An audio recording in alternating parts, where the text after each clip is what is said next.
Finally, a pro wrestling discussion show that's civil and constructive, introspective and informative. Mr. Clean and Springsteen, the bald and the beautiful, Final Bell Media and the Juice Box present Drew and Juice.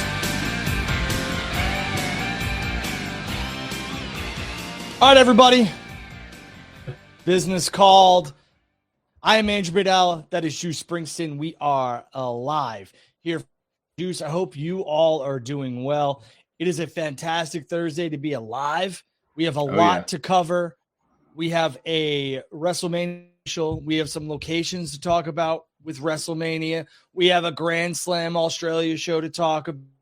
Have a ton to do, plus your questions. Answers if we can answer them. Ask it. We will answer it. Drew, your connection is not great, to say the least. It's not you great. Can hear me. I can hear you. You can't hear me? Oh, I can hear you, but you're cutting in and out, and you look like a potato's filming you currently. Oh, man. That's not little good. Pixelated all Drew. Right. So, I mean, we're good for right now. I don't see that on my end. Am I coming in clear on your end? You are. Yeah. Okay, well, then it might be you, unfortunately. All right. Well, let me check this out real quick. Your audio seems good. Your video is doing okay so far, but it kind of keeps cutting in and out. I think we'll fix it eventually.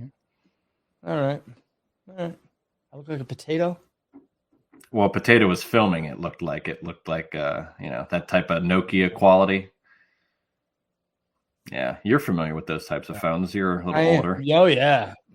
That's hysterical, Juice. Absolutely hysterical. Yes, we got a couple of things to talk about tonight. Grand Slam Australia, the non-pay-per-view, pay-per-view. Mm-hmm. But I think it's going to be exciting. 5 quality matches. I'm not sure if they'll add any more, but if they keep it at 5, I'm cool with that. So we'll discuss that. We got a lot of NXT type stuff we got some venue stuff, some people debuting. We don't know their name yet. Do I no longer look like a potato? Yeah, you're looking good right now. Better now sucked for a second. All right, cool, Blake. Thank you very much. Blake's being nice. That was more than a second because I was like, man, Drew's running through his whole spiel yet. Drew's in 8-bit. All right, okay. I'm glad it wasn't just me. All right. So we should be connected on my end. So Drew, outside of that, how are you, brother? I'm good, man. I'm good. Yeah. Like I said, it's a great day to be alive. Always. Can't complain. There's unfortunately football has come to an end, which, don't get me wrong. I love me some professional wrestling. Shout out to Corey.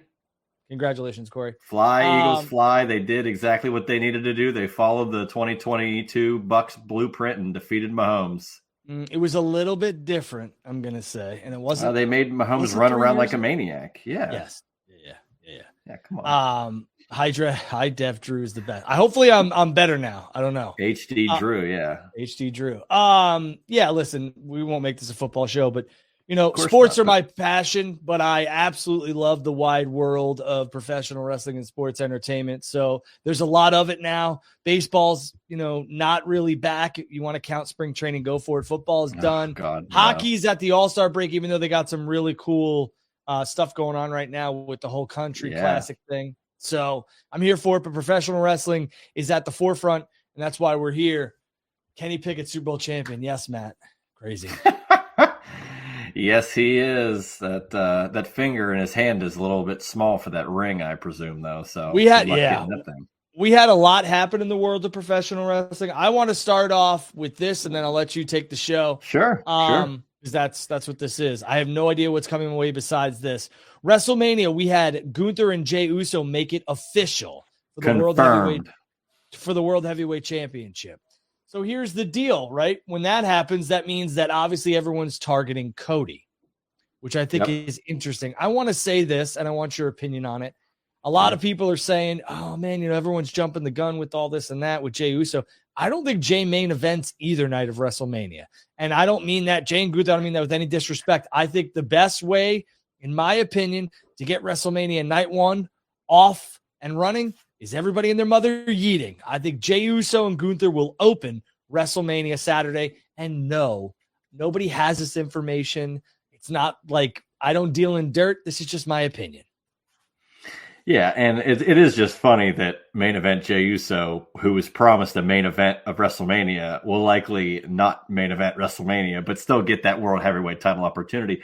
My interesting perspective on this is it's crazy where Gunther last year was at the height of his 600-plus day reign as IC champion, and as long as things play how we think they will, even though it's early, Gunther might lose both of his singles championships at back-to-back WrestleManias and then be left with nothing. But think about that for a second. I mean, Gunther is a made man now. He's a made man. Absolutely. He's done so much in a year to elevate the IC and now this new championship. And he's going to probably put over Jey Uso and arguably the biggest match of his career. So Gunther's in a good place no matter what. 2 big positions for Gunther on the grandest stage of them all, and that's WrestleMania, and he is a made man. And even if Gunther does drop the World Heavyweight Championship, which I believe he will, to Jey Uso, he's still a made man. So it'll be all said and done, and it'll be all roses, in my opinion, for Gunther. Here's the deal, though. With that being said, Cody Rhodes is now, the man that everyone's targeting at the Chamber. I'm going to say this because I want to... Getting that early in the night, everyone will have to recharge and rebound quickly. That's the whole point. Because you don't want that match to be before any other match in terms of later on in the card. Because good luck. But here's the deal with this. I want to get back with Cody. You got Cody, Punk, Cena. I believe McIntyre has qualified, right? Logan Paul. And Logan Paul. So you have 2 open spots. I want to say this, and I said I'm going to talk about this. And I want to lead off with it because normally I end the show with this type of stuff, but I want to lead with this because I think we kept people waiting, unfortunately. So I want to lead with it. I think a lot of people are not fully understanding some of the things that WWE is doing, and it's in plain sight. You just have to open your eyes and ears, in my opinion. Now, I could be wrong, but I'm just taking what I'm given. You could be wrong. That's happened before. I've been mistaken. I've never been full on wrong. But oh, come on. I'm just kidding. Corey, by the way, I got my Super Bowl ring on for you. Look at that. Where'd you get that? A cereal box? No, I got my kid a Super Bowl cake because we went to the grocery store and they had these on the cakes. Pretty badass because normally it takes like a mail away to get something like a trinket like that. Yeah, my son was like, I want that. And I was like, well, we got to buy the cake. And he's like, cool, can we get it? And I was like, the cake. Sure. So this was Super Bowl Sunday morning. I went because I flew home, got it. And I was like, he's like, I want that. And I was like, nobody eats cake here. Fine. We'll get it. So the kids had a slice of marble cake. They're like, this cake sucks. I want the ring. Anyways, here's the thing. John Cena and Punk has called out Cena a bunch, right? A bunch. I'm going to whoop your ass. All this other stuff, blah, blah, blah, blah, blah. Punk isn't holding a championship, and neither is John Cena. So that leads me to believe that seeds have been planted a little bit for something. I truly believe we're going to see some sort of convoluted finish at the Chamber. I believe even in a chamber match, something's not right in Denmark. All right. Is it the Paul Heyman favor that's throwing you? No, the favor is not the thing for me. I think people are making a lot about that. And I think that would have to do with Roman and him. Maybe when he wins the World Heavyweight title or the WWE Undisputed Championship, then Punk could ask for his favor. But you got to remember, Punk and Cena, there's no championships attached to either men. Punk is talking a lot of crap on John Cena. For me, I think we could get some wonky, screwy, something's not right in Denmark finish at the Elimination Chamber that bleeds over into Mania. Could we have a situation where it's very reminiscent to WrestleMania 10? Maybe not entirely, but could we have 2 world championship matches from Cody Rhodes? One on Saturday, one on Sunday. One with Punk, one with Cena. Now, or could it be something where we get Punk versus Cena in the main event of night 1, and the night 2 would get Cody night 2. That way Punk gets his main event. You get Punk and Cena on night 1. And you get Seth Roman then. And here's the other thing that a lot of people aren't putting into the equation. That'd be one hell of a thing. Give me someone in that Mr. Perfect referee jumpsuit and we're all set. And a coin toss. Give me an old-fashioned coin toss. here's the other thing that a lot of people are not putting into the equation, in my opinion. And when everybody else starts hammering this and using this, and they're going to say that they came up with it, bullshit. Okay. Nobody came up with it. Well, I'm going to tell you this. Here's my thing. A lot of people aren't talking about this. A lot of people cannot afford to go to 2 nights of WrestleMania. This is John Cena's one. All right. So there you go. This is John Cena's last WrestleMania. Okay. He said it. I'm done. So this is a way to get John on both nights of WrestleMania in a wrestling capacity where the fans, if they're only going to one night, they could get to see John Cena one or the other night. They don't have to pick and choose. WWE is smart. They are going to capitalize, and they're going to want to send fans home happy. Listen, Roman had to wrestle twice. Cody had to wrestle twice.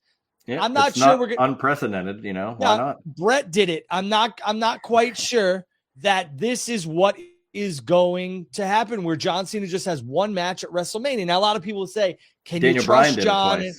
Right. Can you trust John and his body and everything else like that? At this point, I believe you can.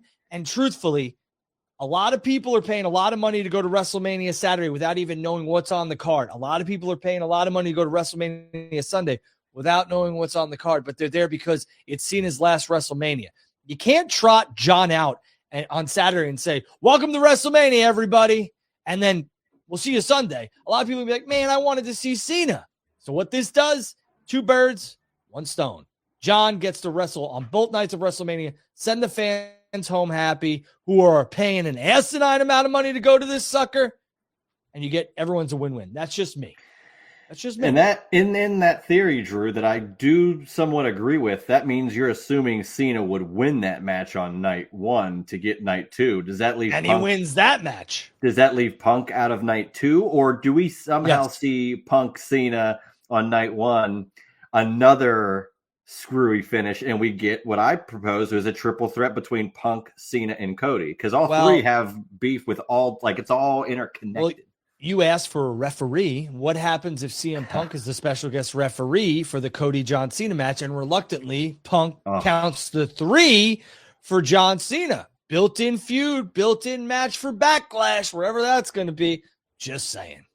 I mean, I don't disagree with that. I just it seems like a lot just to put it out there as like, well, this has to happen. Like, all these dominoes have to fall for that to happen. I'm not saying they're unable to pull it off. Like I said, Daniel Bryan, Brett, all these guys have done it before. And I'm not, who is saying, oh, Cena's body couldn't handle it? It's his last WrestleMania. You don't think he's training as hard as he's ever, been able to work out to get to this particular moment, to where as long as he's successful throughout 2025 and doesn't get hurt, boom, he's good. Like, he doesn't have to worry about training to this level in ring. He can just be jacked for his roles, So that's quite a interesting idea you have. I hope you've tweeted it out already before someone watches this and steals it. I have not, but I will. You have to. You have to have the timestamps. Although this is airing now, so in theory, you could crop that, throw that out, and as long as you got it first. Although it'd be funny if they did it that way, instead of Cena winning, Punk wins and Punk beats Cody, and Cena still has to wait till either King of the Ring or Money in the Bank to get that shot, and they just drag it on. Because I know a lot of people have thought about that too. What do you think's better, Cena winning at Mania, or the time just continuously running out and he gets less and less chances to, I got to win this tournament, or I got to win, That's the thing, right? My son, is a big John Cena fan, and he was yeeting when Jay came out, but he did not think that Jay was going to win the Rumble. So when John got eliminated, Jackson was very much like, what? And then I was like, but hey, Jay won. He's like, yeah, that's cool. But then he watched the press conference, and he was like, John was like, I'm coming for the chamber. I'm not taking questions. And Jackson was like, bam, I'm back invested. And that's what we have to do is wrestling. Like, I feel like we're numb to this stuff, because a lot of times, not you, not me, and not some other people that I talk to or consider friends, because a lot of them, it's wrestling at the end of the day. It's entertainment. So they don't take this stuff literally. They don't scream and shout. And if they don't go a certain direction, it's not like, why don't you listen? You're so stupid. That type of stuff. That none of my close people do that. That's the mentality we need to have. Like, Jackson was sitting back and he was like, John's in the chamber. And what this does is, John's got to film a movie. Rock's filming a movie, all this other stuff. So it gives John the time off. And listen, John winning the chamber or having a wonky finish, all John's got to do is show up the next night on Raw. Triple H or whomever, Adam Pearce, Nick Aldis makes it official with this type of match or that type of match, or John wins the chamber. Match is set for Mania. Doesn't need a ton of promotion. Bing, bang, boom. See you at Mania. Win the championship. And then John can burn through some appearances as the world heavyweight the undisputed WWE championship all the way to SummerSlam. Because at the end of the day, John doesn't need to be on every single Raw or SmackDown. No. He does not. They don't need it. They don't need it. No, they don't. And, the best part of your whole scenario would be that we avoid the no stakes Rollins, Roman, Punk triple threat that's been prophesized. I don't need to have a triple threat where, unless they said this is for the number one contender at whatever next PLE, I don't need to see a triple threat of that magnitude, even though it's a huge match and I want to see it. I don't think it needs to happen at WrestleMania, let alone some people are saying it could main event like night one. But if whoever wins doesn't get anything dictated at the start of the match or to hype it up, then I don't care. I don't want to see one main event of WrestleMania be for nothing. Okay, great. Roman beat Punk and Rollins, or Punk defeated the two guys from the Shield, or Rollins got over on those guys. Like, okay, and I don't want to see that happen. So I'd rather have what you say, and maybe you get a screwy finish. We could see people cancel each other out in the chamber. Like if Priest gets in, I could see Priest canceling out Drew, Logan, being involved somewhere, maybe getting canceled out by maybe Seth Rollins or whoever else is involved in that chamber by the end of it. Cause I do see Priest making it and seeing Jacob Fatu and Braun Strowman potentially continuing, hopefully with some sort of blow off street fight or a cage match at some point.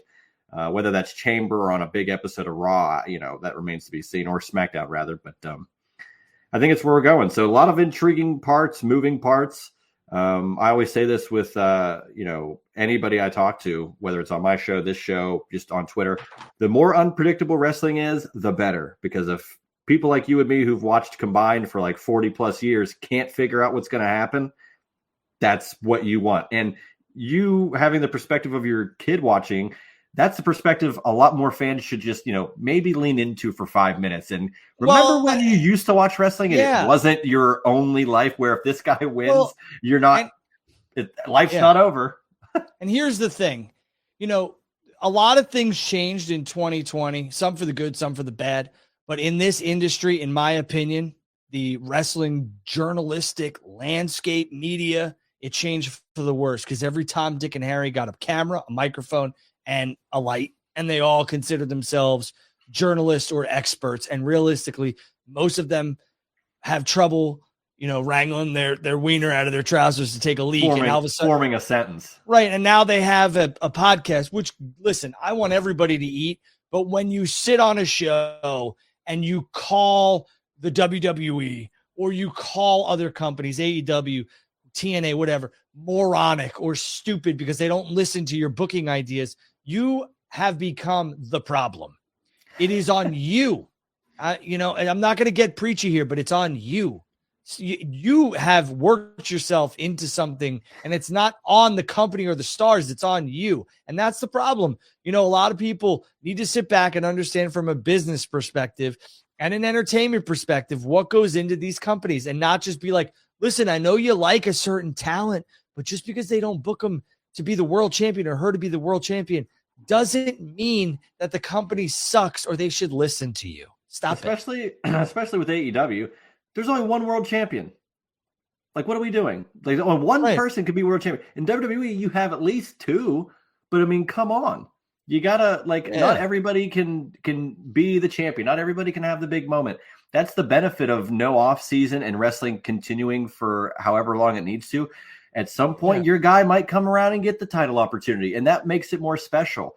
This is Cena's year. So let Cena have whatever they want him to have. And, in 2026, you won't see John Cena. So, get over it. Or don't watch wrestling until 26. There's plenty of ways to not deal with it. Turn it off. Listen, I was invited by WWE to go to the Elimination Chamber in Toronto. After hearing Ari Emanuel's comments about we got some big things. I've heard big things cooking for the chamber. I might go. But at the end of the day, you know, I have been media credentialed and can still be media credentialed, or my media credentials are active for AEW, WWE, and TNA. So I don't do anything to stay on anybody's good graces. I call it the way I see it. But a lot of you, in my opinion, need to take a step back, breathe, and just understand that your opinion is not the only opinion. And my opinion is not the only opinion. Well, we know that's for sure. It's a weekly episode. It's for your entertainment. You shouldn't be this angry over professional wrestling. Drew, did you like that store? Or, I mean, I guess there are some stores still for your entertainment, FYE. FYE, yes. Yeah. To have a DVD, I feel like everybody did. But when I was in college, I had, I don't know, like 400, 500 DVDs. I had a huge DVD collection. Just regular DVDs? Or are you talking wrestling DVDs, or what are we talking about? And your no, just movies. Your connection's getting finicky again. So, producer, check it out. I don't know what's going on here. Just movies, buddy. I never did. Just movies. I didn't do. I had. Don't get me wrong. I had some wrestling DVDs, but my collection was a lot of movies. Fear and Loathing in Las Vegas, Wedding Crashers. I remember we used to, watch a different movie every night in college because there was really nothing to do besides what you think people do in college and watch movies. So there you go. Yeah, I mean, I'm a big proponent of physical media. Big wrestling DVD guy, and I still have them because we've seen the abomination of what Peacock and all these other places have had, with rights and the music licensing and getting rid of stuff like that. So if you want to have the real deal stuff, you got to keep it. Jesus. Oh, Blake, never change, pal. Never change. But I got into it today, Blake. Good for you. He sure did, but that's the wonderful world of social media, I listen. I think if I asked, I could probably get media credentialed for HOG. I don't know if they even do that, but I'm going to sit back and enjoy that one from my home, I think. Yeah, I mean, why not? It seems like it's going to be an interesting show, to say the least. You never know who's going to. Has the connection gotten better? We're good now. Yeah. Right. Well, to be fair, every time I do these shows, I turn my phone's Wi-Fi off. I make sure everything possible on my end is my computer connected. So there you go. Wi-Fi's off. I've never had this issue. I pay for damn good internet. Let me tell you something. My internet provider is going to hear about it. Well, they're not going to hear about it if you're connected like this. Tell you that. All right. So again, Chamber's going to be interesting. Watch out for Cena, in my opinion, the whole Punk thing. If it doesn't happen, it's not a screwy finish. So be it. But, I have a funny feeling John Cena is going to work both nights of WrestleMania.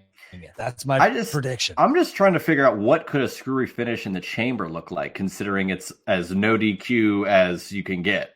I mean, Michaels came through the floor and super kicked Taker when they were setting up their match. So really anything could happen in the World Wrestling Federation, but. Wow, anything can and will happen, right? Maybe, I don't do many of the fantasy booking stuff, but I'll say this: maybe Seth is in the final 3 of that Chamber, and he just gets eliminated and just lays both of them out, and that's it. I don't know. Double stomp. I don't know. Yeah, well. But the whole triple threat between Seth, Punk, and Roman doesn't make any sense to me. I think people are working themselves into that match, and I don't get it. So, well, they're basing it off of what happened at the Rumble, but like I said, if there's no reason for them to wrestle, then you're wasting potentially 3 separate singles matches with all 3 of those guys separately. You want to know what the Rumble was, in my opinion, that whole spot, which I think a lot of people dissected too much. I think the spot was if Dwayne "The Rock" Johnson cannot work WrestleMania for some reason, they have a pivot with Seth and Roman. If they need to go that route, it's a very simple match. Roman can return, go after Seth, blah, blah, blah, blah, blah. But if The Rock is willing and able and can, which I believe he will be, because that's what I think Ari's talking about, Ari Emanuel, I think it's Rock Roman, and I think that was just basically the backup plan. Like, I got a hedge here. Triple H says, I got a hedge, because if I don't get Dwayne, okay, then, we got this. And it's an opinion. I'm not sitting here saying this is factual. That's just my guess. Oh, never know. It's a fact. You said it. That's it. Right. Yeah. That's right. Yep. You said it. It's on tape. We got it. That's it. So... All right, Juice, go ahead, buddy. Outside of that, so we talked a little WrestleMania. What are your thoughts on potentially WrestleMania 42 going to possibly my favorite WrestleMania location out of the ones I've been to, New Orleans, where it's, Super Bowl was just there, a lot of hype there, great town, Bourbon Street's lively. What say you, Drew? I love New Orleans. I've been to 4 events there, 2 of them being WrestleMania, 2 of them being Super Bowls. For me, New Orleans is a great host city. Don't sleep on New Orleans. Listen, I know y'all love Bourbon Street, and if you haven't been, go once, enjoy yourself. But there are so many different things to do in the French Quarter, and there's so many off streets, off Bourbon, that are a blast. You have to experience Bourbon, don't get me wrong. Absolutely do. But for me, the food's great. The people are great. It's a great host city too. I mean, everything's within walking distance if you need to. And for the most part, it is a fantastic host city. I will not tell you my favorite hotel there because I do not want you Muppets at the hotels that I'm at. And I'm only kidding. But there's a lot of good hotels. It's a great host city. It really is. And I do believe, I put this out a month ago, I believe New Orleans is hosting WrestleMania 42. I believe that. I think Tennessee's hosting WrestleMania 43. So how about that? Ooh, yeah, I wouldn't hate that. That's even closer for guys like me up in here in the brand East. new stadium. I think WWE wants to be the first, event there. I think if it's not possible. one of the first. Yeah, I know that the construction has caused some people to, back off of the claim of WrestleMania being in Tennessee in 2027, but I believe WrestleMania 43 will be in Tennessee. I believe WrestleMania 44 is headed to Indy, and then all bets are off after that. Which means, that leads to 45, which they always do something unique for those round numbers. Well, I say round, but I mean, it's maybe they go back to, maybe they go to Dallas, maybe they go to Detroit, maybe they go to Atlanta, who knows? But, Yeah, I don't know what else they could celebrate because they did the Detroit for 20 years since Mania 3. So I don't know. Maybe they'll do, that's where I could see them doing it for 43, but I don't, 43 seemingly is going to be, you say Nashville. So I guess it's going to happen in Nashville. There you go. So we'll see. Some other stuff. We want to talk a little Mania ticket sales thus far. In addition, if you want to touch on the thing you put out today on location, you got $9,500 to throw around. Go hang out with one Hulk Hogan and try some real American beer. Listen, I'm sure, Barnum Bailey said it the best. There's a sucker born every minute. So, or every second. I don't remember the exact quote, but I think it was Barnum Bailey said that. So I'm sure somebody will buy it and, more power to them. There is not a ticket that doesn't involve the New York Jets in the Super Bowl that I'm paying $9,500 for. I'm sorry. I don't care what it is. Well, unless it's front row at WrestleMania. I don't need to be in a suite for $9,500 where I can't see anything that close. Dude, I got 3 kids. I'm not paying 10 G's to go sit in the front row at WrestleMania. Okay. I sat in the second row. I have 0 kids and I would pay $10,000 to sit front row at WrestleMania. Listen, you know what? Yeah, if you got 10 grand to blow, let me know. We could. I'm not going to Vegas, so clearly I don't have 10 grand to blow. I'll pay a couple drunk guys, buy a wrestling ring, and you could sit front row and watch them beat the shit out of each other for 10 grand. That's crazy, Juice. Make better decisions. But hey, listen, if you got, I didn't make the decision. This is a hypothetical. If you got it, go for it. No, I'm not sitting in the suite with anybody for $9,500. Like, no, that's just irresponsible. But again, WWE is not stupid. Somebody's going to pay it. And it's 1,000%. Yeah, somebody's going to pay it, just not me, brother. And listen, again, if you that got the money work for me, brother. If you have the money and the dough to sit in those seats, go for it. It's not that I don't have the money. It's just that I'm not going to waste my money in that. And again, I get it. I know some people who sit in the front row at these WrestleManias and they wish they were $10,000 a seat. They're costing them $40,000, $50,000, $60,000 to go sit in the front row of WrestleMania. So God bless these people. But for me, I'm just not doing it. That's crazy. Like I said, I think it was a bucket list item for me to go to WrestleMania. And that's why but my ultimate was if I can go one time in front row, hard cam, that's what I want to do. No matter what, if I can afford it, I would like to at least make that happen. And I would probably only do that once. So WrestleMania 30, there was 8 of us that went for my, I had a party for WrestleMania 30. We went down there and we all chipped in and, I'm sorry. That was WrestleMania 29. And we sat 3rd row in New York.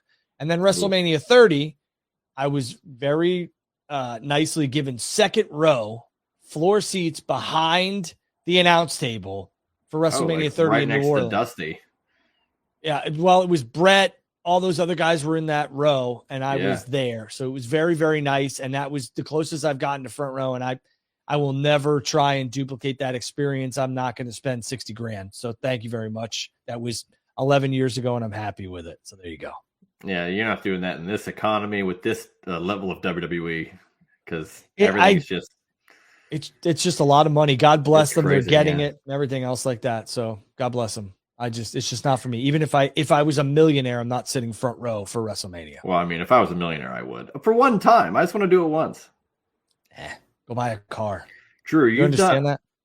I just bought a car, Drew. I'm very financially aware. But if I was a millionaire, I would do the one thing I want to do one time and be happy. Well, yeah, go do what you want to do. Yeah, I'm not going to manage your money. Go for it. And you said you've been to Super Bowls and stuff. I've never been. So I would much rather just do one event one time, instead of being able to go to 15 other ones.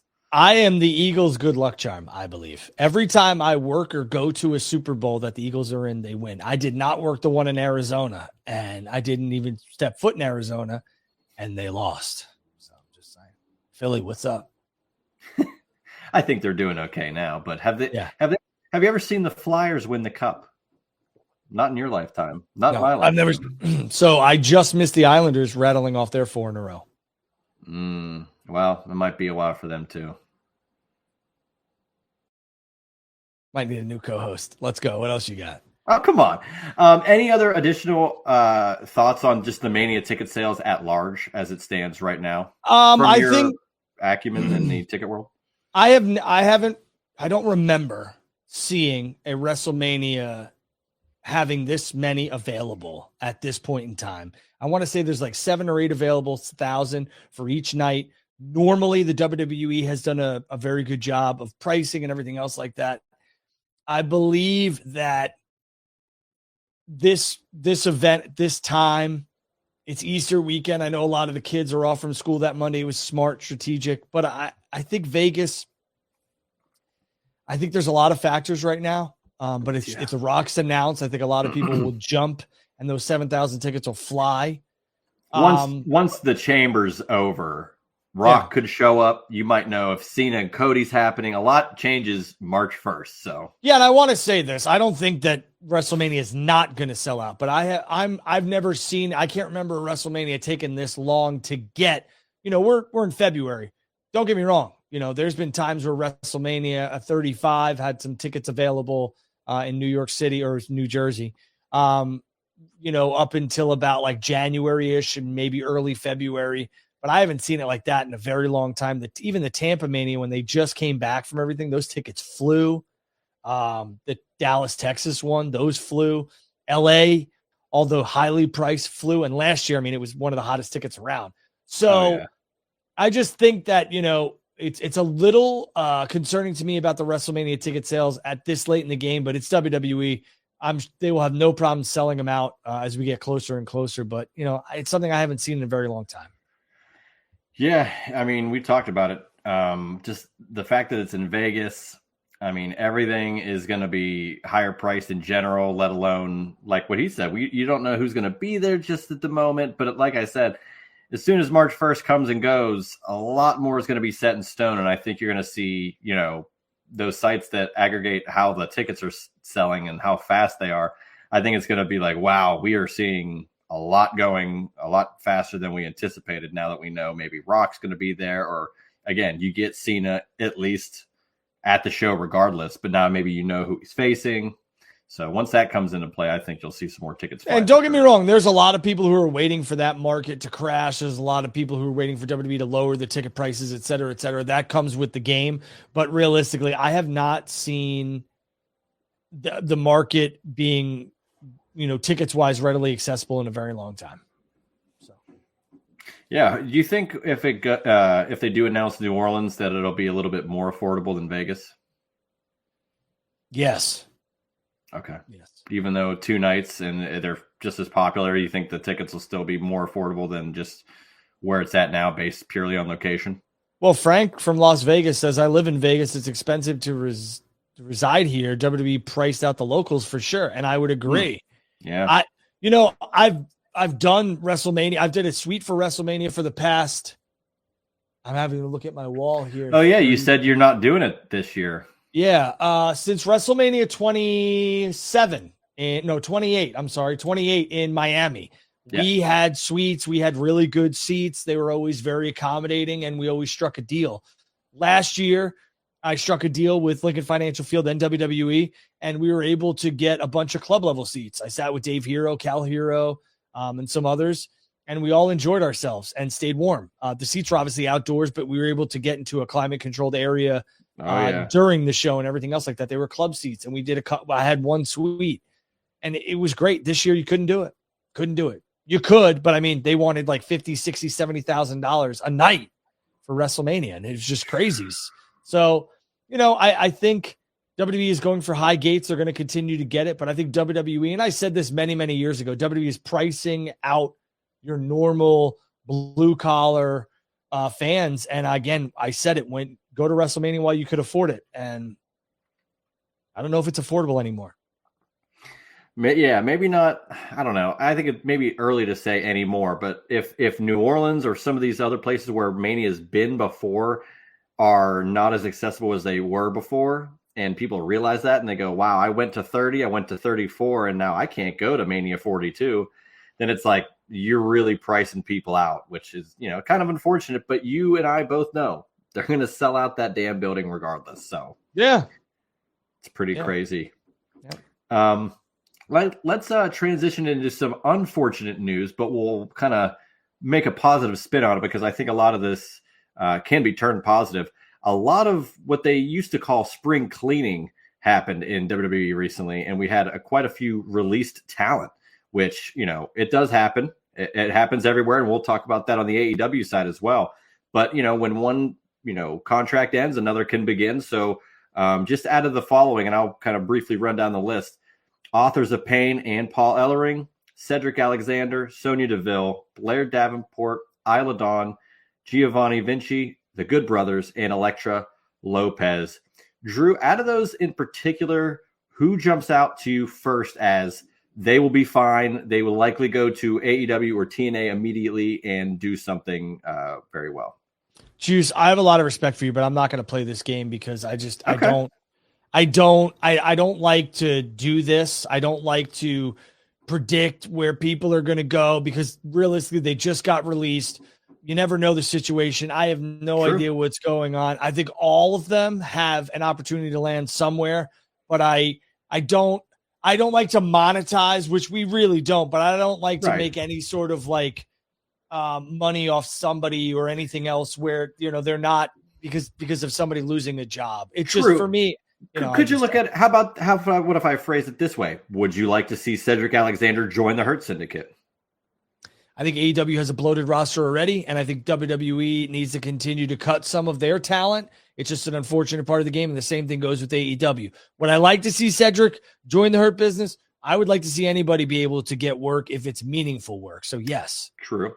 Do you find it interesting that WWE added the Women's United States and Intercontinental Championships, yet, seemingly you're cutting some people that could have easily gone for some of those mid-card titles. They kind of let the roster when they do that, but there's only so many minutes. And in my opinion, that is a wrestler's biggest equity.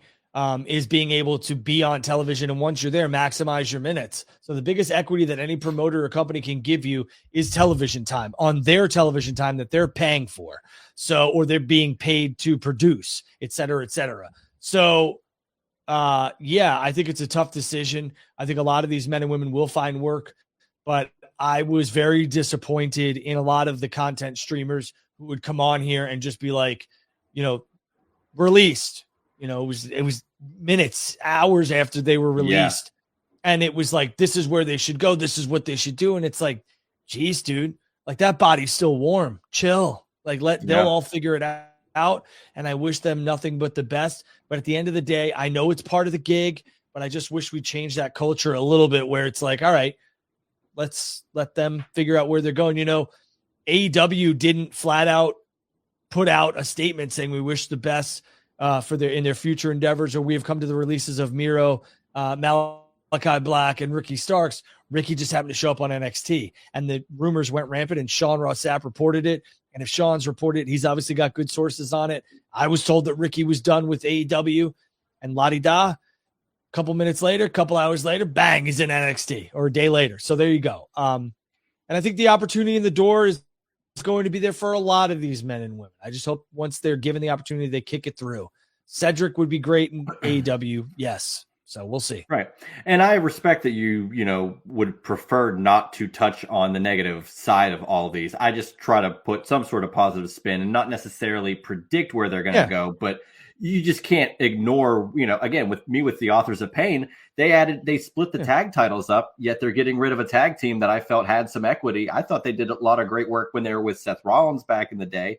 And it's just interesting to me. Like, I think they could go somewhere and do great no matter where they land. With pretty much almost all of these talent, even the Good Brothers, they've been around forever and they've bounced everywhere. I think they're still going to find a lot of success. I think there's a lot of options and other places other than WWE and AEW. And I think sometimes you need to go to the landscape's a lot bigger now. It's nice. Go to MLW, go to TNA, go to wherever. Go to GCW. Sure. Go to GLCW. Shout out Dave Hero. Go wherever you got to go. Yeah.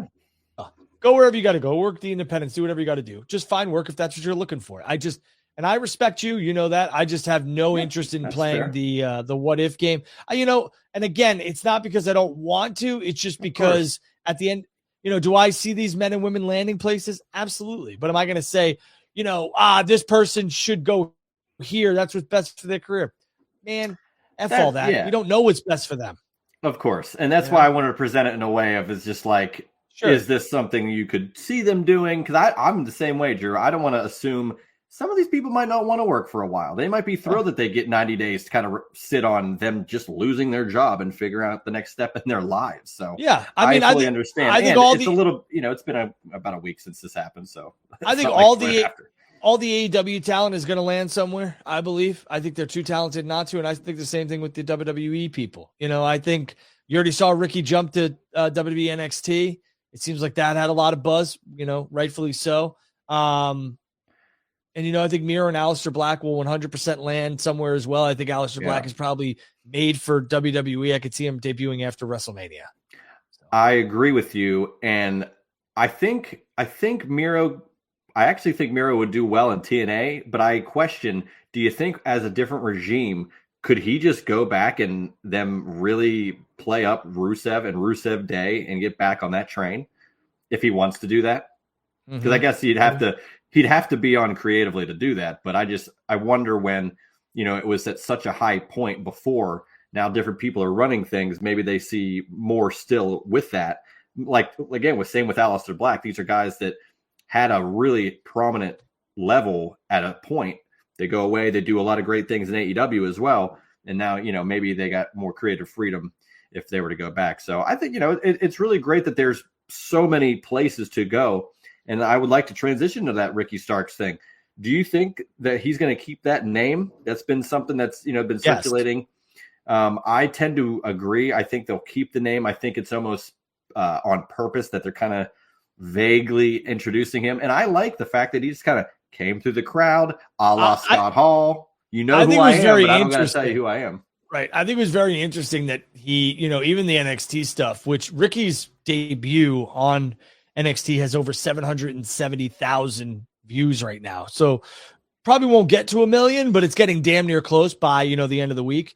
From Tuesday to, Friday, getting 800 to 850,000 views is very, very good. Yeah, that's a big deal. Yeah, and it was a good shock. It really was. I had tweeted that I thought Ricky would end up going to NXT because that's where a lot of the smoke was in terms of the noise and everything else like that. The quickness that had happened, I was shocked by. I mean, I'll be honest. I'm going to take you to what was going on in my house on Tuesday night at whatever it was 8:30 here. I was laying in bed and I was falling in and out of sleep. And and all of a sudden I hear a familiar voice and I was like, what the and I looked up and I was like, do I have a DVR episode of Dynamite playing? I was like, oh, wait, that's Ricky. I was like, oh, okay, good for him. So good for him. truthfully. Yeah, and for those out there saying, again, of course, as soon as this happens, there's detractors. NXT's developmental. Ricky will never go anywhere. You know who else was in NXT and turned out fine? Charlotte, Sami Zayn, Kevin Owens, Drew McIntyre, Finn Balor, Samoa Joe. Seems like they did okay. It's like, and NXT's not developmental anymore, considering, and we'll talk a bit about this too. We can go to their next. NXT Roadblock is happening from the theater at Madison Square Garden. Not too many developmental programs go to Madison Square Garden, Drew. Am I? I mean, listen. Yeah, no, I don't think NXT is developmental. I think NXT is like the Evolve will be sure. And we talked about this last week. But NXT is full on touring. Like that's where they're going back to. They're going back to a full on touring brand, and rightfully so. I mean, when you got guys like Ethan Page, you got Trick Williams, you got Tony D'Angelo, you got now Ricky Starks. You have that women's division, Julia, Stephanie McCourt. Tell them it's developmental. And you haven't even seen Jordan Grace show up yet, and she's in Orlando. I mean, that roster is stacked, and it's not developmental. It's WWE's third brand. I've said that a million times. I'll stick to it. And you know what? They're gonna. Here's a bold prediction. I think once Ricky is a regular, and once Jordan's a regular, and some other people end up there, they're gonna do $1 million. They're gonna do $1 million. I wouldn't. There they are. Doing $1 million without Cena, Cody, and Taker on the show. That's what I was gonna say. They're gonna do $1 million without having to load it up with some other talent. I mean, I'm just telling you, there's a lot of interesting cats in NXT, and it's continuously getting interesting. And I would stay tuned. I think there's more to come. And the fact that they're working with TNA, is TNA developmental? NXT. Is NXT's WWE value brand. What I will say is I think NXT is more so for the fan, and it's an affordable brand. Yes. I put it like this, where NXT again, people complain that NXT is running in front of a small venue all the time.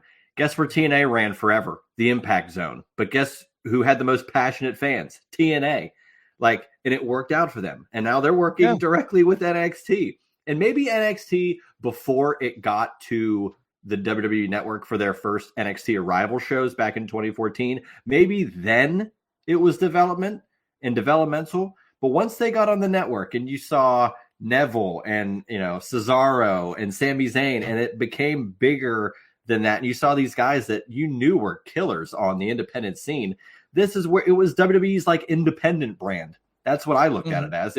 These are the guys you might not see in Raw or SmackDown for a while, if ever, but they're going to hone their craft and do what they need to do to make sure they have equity in WWE if they get to that point by performing in NXT. And now they've toured, they've done everything. They had huge takeovers at big arenas. Pandemic hits, they had to reset a little bit, and now they're back on track. And they have another crop of young talent that's hungry.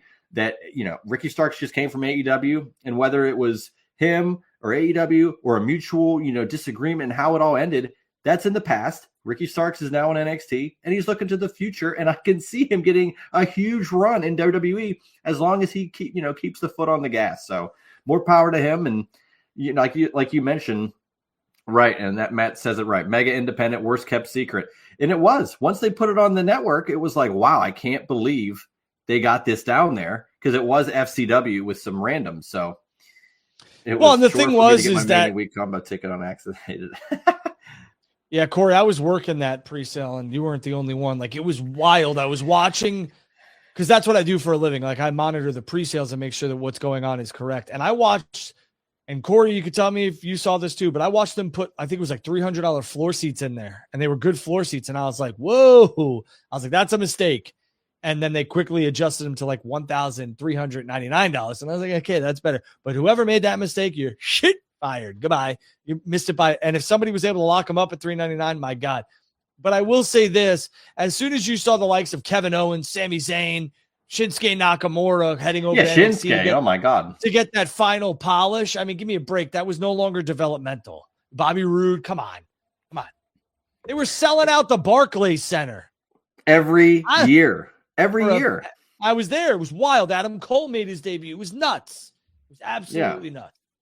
Again, it's all about perspective. Once this is not mean to take a shot at AEW. This is more about the people that are tribalistic over AEW or WWE. Mm-hmm. It was like as soon as AEW came in, NXT was the AEW was the new NXT. It was, this is hot, fresh start. We got younger guys on here that we never thought we'd, like the Young Bucks, and these are the guys that never went to WWE, but were just, as good if not better. Your Kenny Omegas and those types of guys.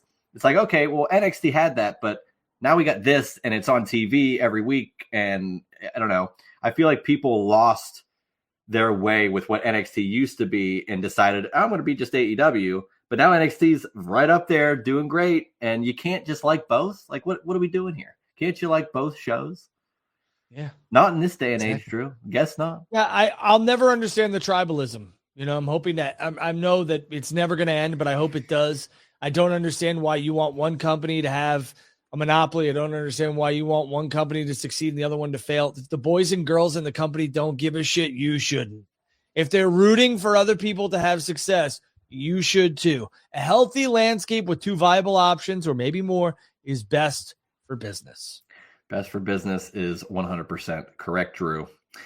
So what are your thoughts on NXT running that theater at MSG? I love that. It's brilliant.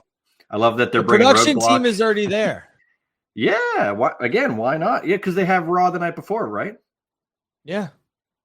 At the actual Garden. So, man, MSG Raw on Netflix is awesome. I hope they do the old school entrance. What are your thoughts on that? Do you hate that? The hard cam entrance like Rumble 2008? Do you like that on TV? For MSG, they can't do that anymore. They MSG can't, or they won't. Oh, no. MSG gutted the building. They renovated it. So the last time I think you saw that was either a Raw or a Royal Rumble, and they won't do that ever again. The Madison Square Garden layout is different now. Oh man! But I'm with now. Could they have a smaller entrance at the Garden to fit more asses? Yeah, sure. Right. Which I like when they get to come out now and look back. Like Punk did and saw all those fans above the screen, but it's not where they're blocked by the screen. They're over it and they can see everything. It's like a worthwhile ticket to purchase. So I like that. Yeah.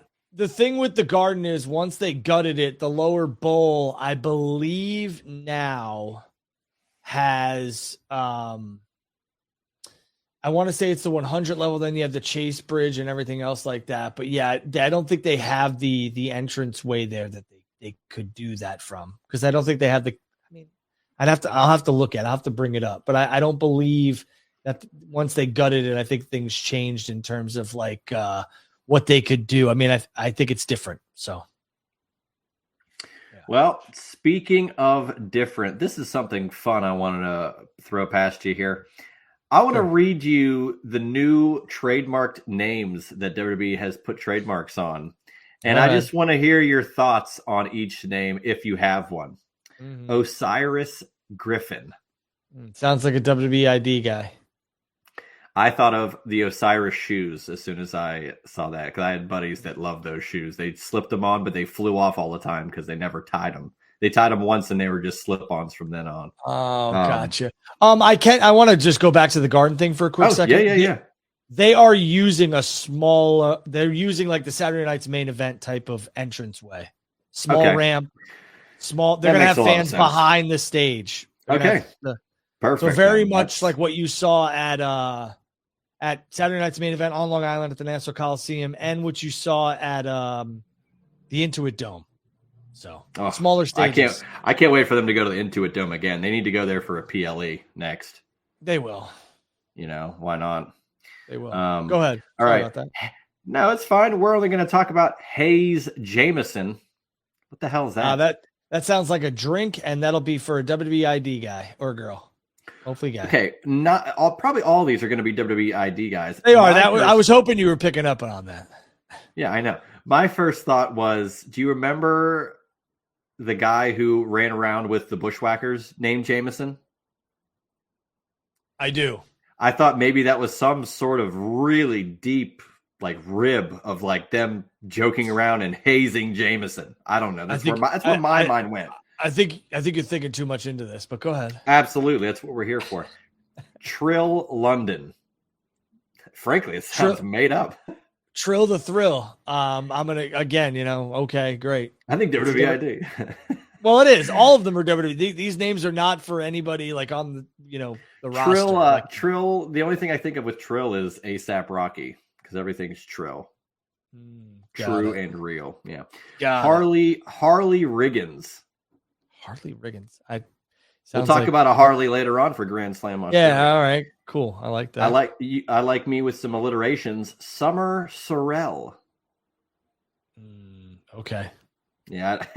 Jax Presley. Okay. Some of these are better than others. Some are bizarre. One of these is like crazy. Mason Holiday, and Mason is spelled Masyn. Again, I think you guys and girls make a lot out of these names. I don't give a shit. I'm not making a lot out of them. I'm just curious as to where they could have originated. Like, were they thrown into a random pro wrestling name generator? I mean, it sounds like it. Draco Knox, relative of Mike Knox, former ECW champion, right? No, he never won, but he did bring in Kelly to the business. So shout out to Mike Knox. Tate Wilder, relative of Deontay. Okay. Braxton Cole, brother of Adam, nephew of Michael. You're an idiot. Good. Me, Chantel Monroe. I don't know. Okay. That one that one actually sounds good. It's like Tiffany Stratton, Chantel Monroe. I feel like all these other ones, maybe Summer Sorrell, only because the alliteration, and then Aria Bennett. I don't know. It's just an interesting, exercise of grammar and why they came up with these particular names. And I'm very interested in who ends up getting them, because at some point the name Braun Breaker was probably involved in this, and now look, he's rising star. You just never know. I could tell you, I don't care.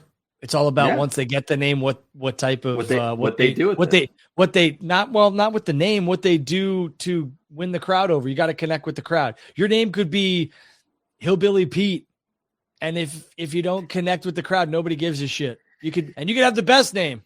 If you don't connect with the crowd, nobody gives a shit. So I don't care what these people's names are, just as long as they make a connection. That's what's most important. Yeah. I hope Harley Riggins goes far. As long as it's not a Bear Claw Lee or whatever he was going by. That was ridiculous. Bear Claws. Was it Bear Cat? Bear Claw's a pastry. Something like that. Yeah, something like that. It's a Bear Claw. Oh, ridiculous. Brother, this show has gone off the rails. Hey, Lee, what would you prefer, Drew? Would you prefer a segment where I just talk about randomly generated names, or would you like me to talk about the type of pen you're using? God, either. One of the greatest clips in the history of Drew and Juice. That's just a Sharpie. Is that a paint pen though? Metallic silver. Well, no, because that's the thickness of the paint pen that you should use on autographs instead of an actual Sharpie. Your face was priceless. Well, I'm not wrong, sir. That's right. Hey, if I know something, I'm going to make sure I try to back it up. All right. What else you got? Are you aware of that, Drew? With autographs, you should use a paint pen and not a Sharpie. You know what? I'll be here. Here's what I'm going to tell you. My kid, because they fade. Sharpies fade. Sure, my kid would obviously ask for autographs, but for me, I have always been a picture guy. I have a wall full of pictures of people. Same. If I want to meet them or shake first of all, I shake everyone's hand that I meet for the first time or whatever. Yep. But if it's someone of importance to me, there's a picture hanging in my office. I have Shane, I have Stephanie, I have Triple H, I have Paul Heyman, I have Eric Bischoff. If I meet somebody of importance, I would love to take a picture with them. And more recently, I haven't even asked people that are important to me to take pictures with, because it's just, I don't know. I've just become so, I guess, comfortably numb to it. I worked with Taylor Swift for a bunch of years, or a year and a half, and I never took a picture with Taylor. I never did. I don't know why I didn't, but I never did. I was going to say, I can't believe you. You should have done it. Yeah. Imagine. Well, my wife could tell the story. I pulled up to the house with 5 Escalades, and Taylor was in one of them, and she's like, "Can I go say hi?" And I was like, No. Hey, I just got a picture over the weekend with former First Lady of WCW, Missy Hyatt. How about that? I did see that. She wanted your shirt or something. You guys were talking about shirts, you pervert. Well, I don't know about that. No, I specifically, knowing she was at this indie show, shout out to WrestleRex and Sam Adonis, if you're not familiar with him. That's isn't that Corey Graves' brother? Potentially. So WrestleRex, great independent show, had a great time there. Saw Mark Madden there, former WCW ring announcer or commentator, but Missy Hyatt was there. And I specifically wore my Beach Blast 92 shirt because she won the Beach Blast 92 bikini contest against Medusa. And she was pissed that she didn't have that shirt. She was like, I never got one. So I was like, I'll look for one. I'll see what I could do. But a gentleman would have given her the shirt. You would have taken the shirt right off your back. That's what you should have done. Yeah, well. What? I need it for my collection, Drew. I'll find her an extra one. You're not a gentleman.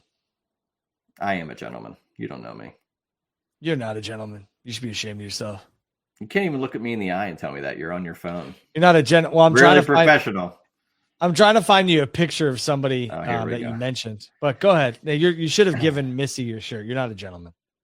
Okay, well, if I end up finding one and giving her that shirt instead, I will be a gentleman. And I made sure she didn't find some reproduction or something that was, you're daisy, as you like to say. You're a real piece of junk. You got to find her a new. We're gonna rename you Junk Springsteen.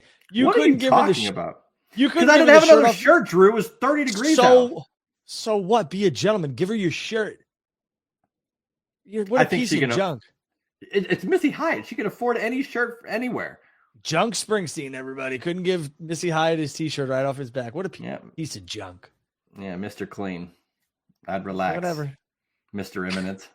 Mr. Missy, Payroll. if you need a T-shirt, I'll be happy to give you one. All right. Okay, go find the Beach Blast 92 shirt and you give it to her then. Go ahead. See how hard it is to find that shirt, Drew. Oh, you would understand. Go call Bill Apter. I'm sure he'll give you a shirt. I'm going to see Bill Apter in March. And he gave all his shirts to Wrestling for Sale. He sold those because I was trying to get a lot of those shirts. He had quite a bit. Isn't that the guy who has like an insane collection?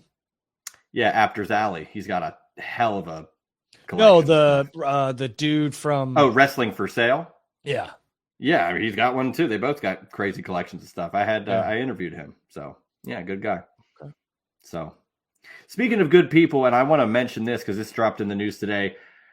Chris Bay, TNA superstar, my God, a couple of months ago, had a horrific incident in a match with him, Ace Austin, and the Hardys at a TNA taping, and he had to have emergency surgery. Not much was known about it. It was very vague. They kind of kept it close to the vest.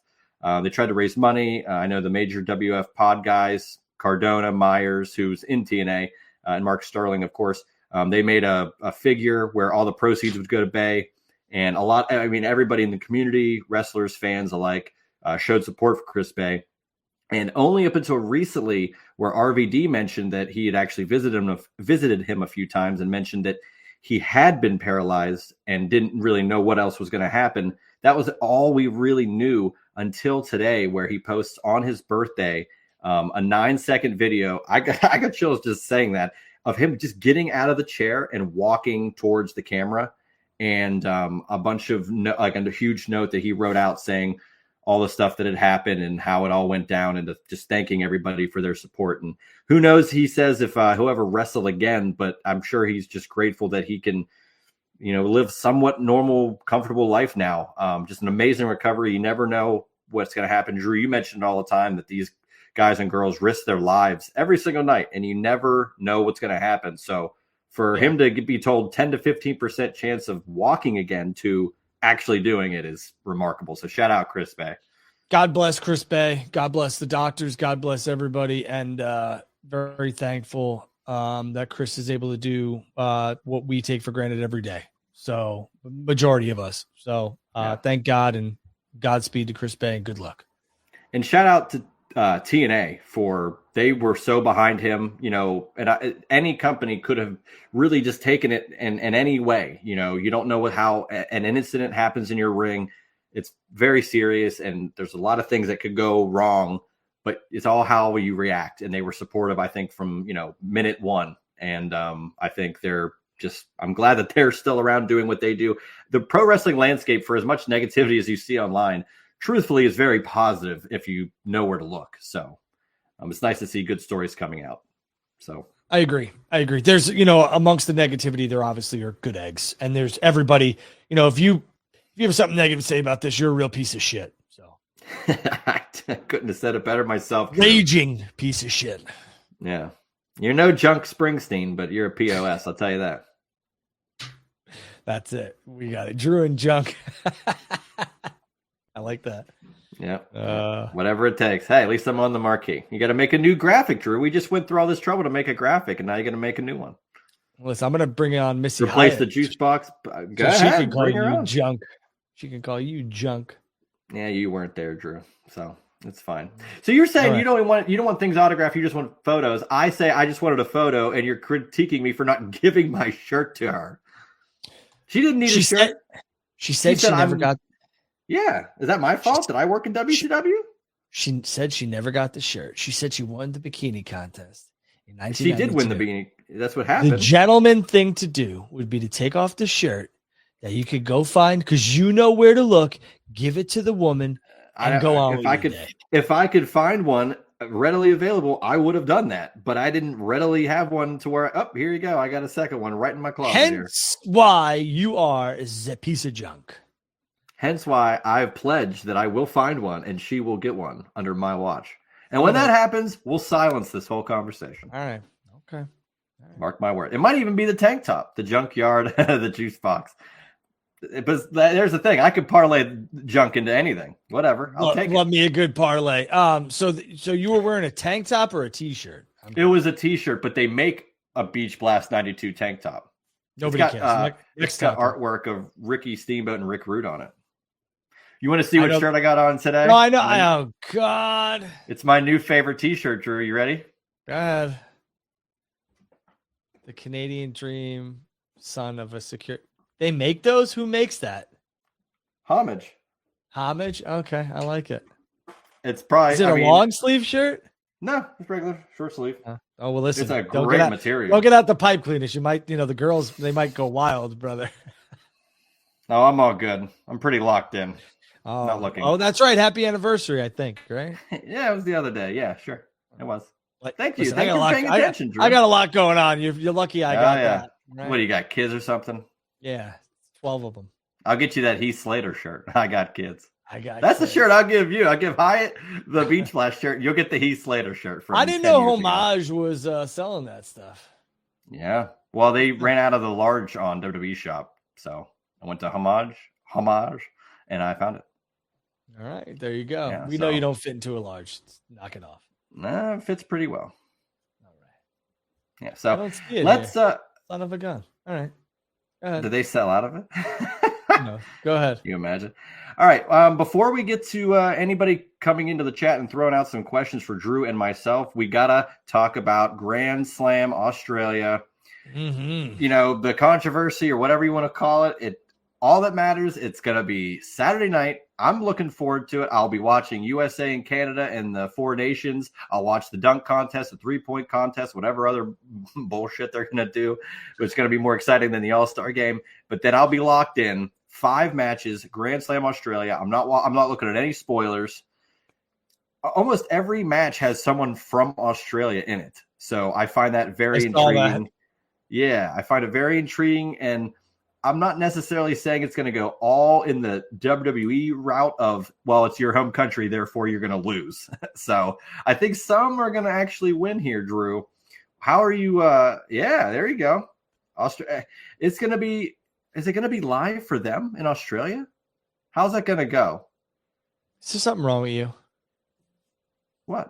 Of course it's going to be live for them. Well, maybe they want to watch the NBA.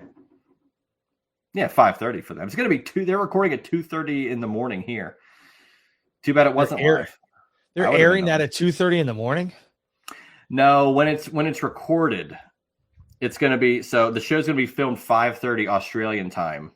And it's going to be 2:30 Eastern, 2:30 in the morning here. When that happens. Ben says live on ESPN here. Yeah, I just, I want to let everyone know that not a lot of people are talking about this, but Disney and ESPN wanted this show for AEW in Australia. So I just saying. But yes, the show will be live for those in Australia. Yeah, and this is their first foray in Australia. No. Yes. Yeah. So which is why I was so like. Not concerned. That's probably the wrong term, but just like why they kind of seem to fall off with the promotion of it when we were like, man, are they ever going to announce more than one match and what have you? But I think the card actually turned out pretty well. Listen, I think Dynamite. I think Dynamite matches that are going to kill it. So yeah, I think Dynamite did well last night. I thought it was a very entertaining show, and it's going to bleed right into Grand Slam. We could have had more involvement, I think, from Toni Storm and Mariah May, but they did air the packages, the promos, the sit downs, all that other stuff. So, and I think both those women are probably already in Australia. So I'm here for it. I thought AEW Dynamite was a good show, and I'm ready for Grand Slam. Yeah, so let's get into it. I don't know really where to start, so we're going to start with something that'll lead into the top of the card next month.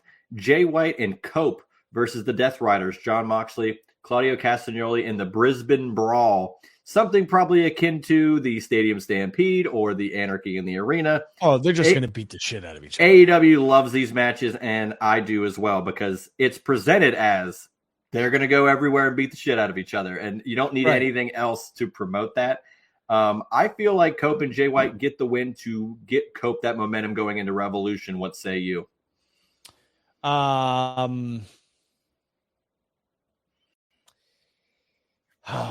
I think, I'm going to go with Cope and Jay White.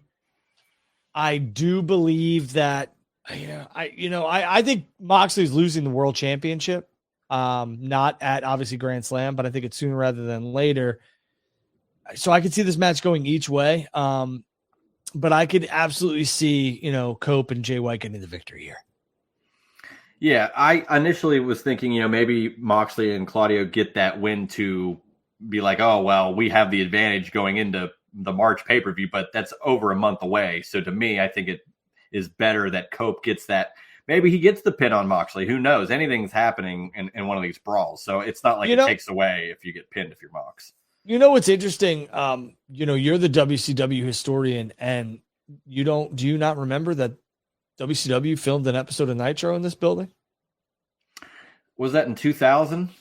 They had a tour of it in 2000. Yeah. I mean, I think there might be a shirt commemorating that. But I do not have that. I'm sorry for bringing it up. You should. No, come on, Drew. You're on the show for your business acumen and your ticket knowledge and everything. I'm on here for everything else labeled bullshit. Yeah. Billy asked how many tickets are sold for Grand Slam, Drew. I want to say they're over 10,000, maybe even closer to 12, 13. And I want to kind of piggyback off that. Do we know where we're at with the Grand Slam, with All In Texas tickets at the moment? I don't. Okay. I don't. Because isn't it set up for 30? No. Or 25. I think, well, it's not set up for anything over 20 right now. I think once they continue to sell tickets, they'll go to 20, 22, 24, 26, 28. I would be shocked if they're over 30, but I think they will.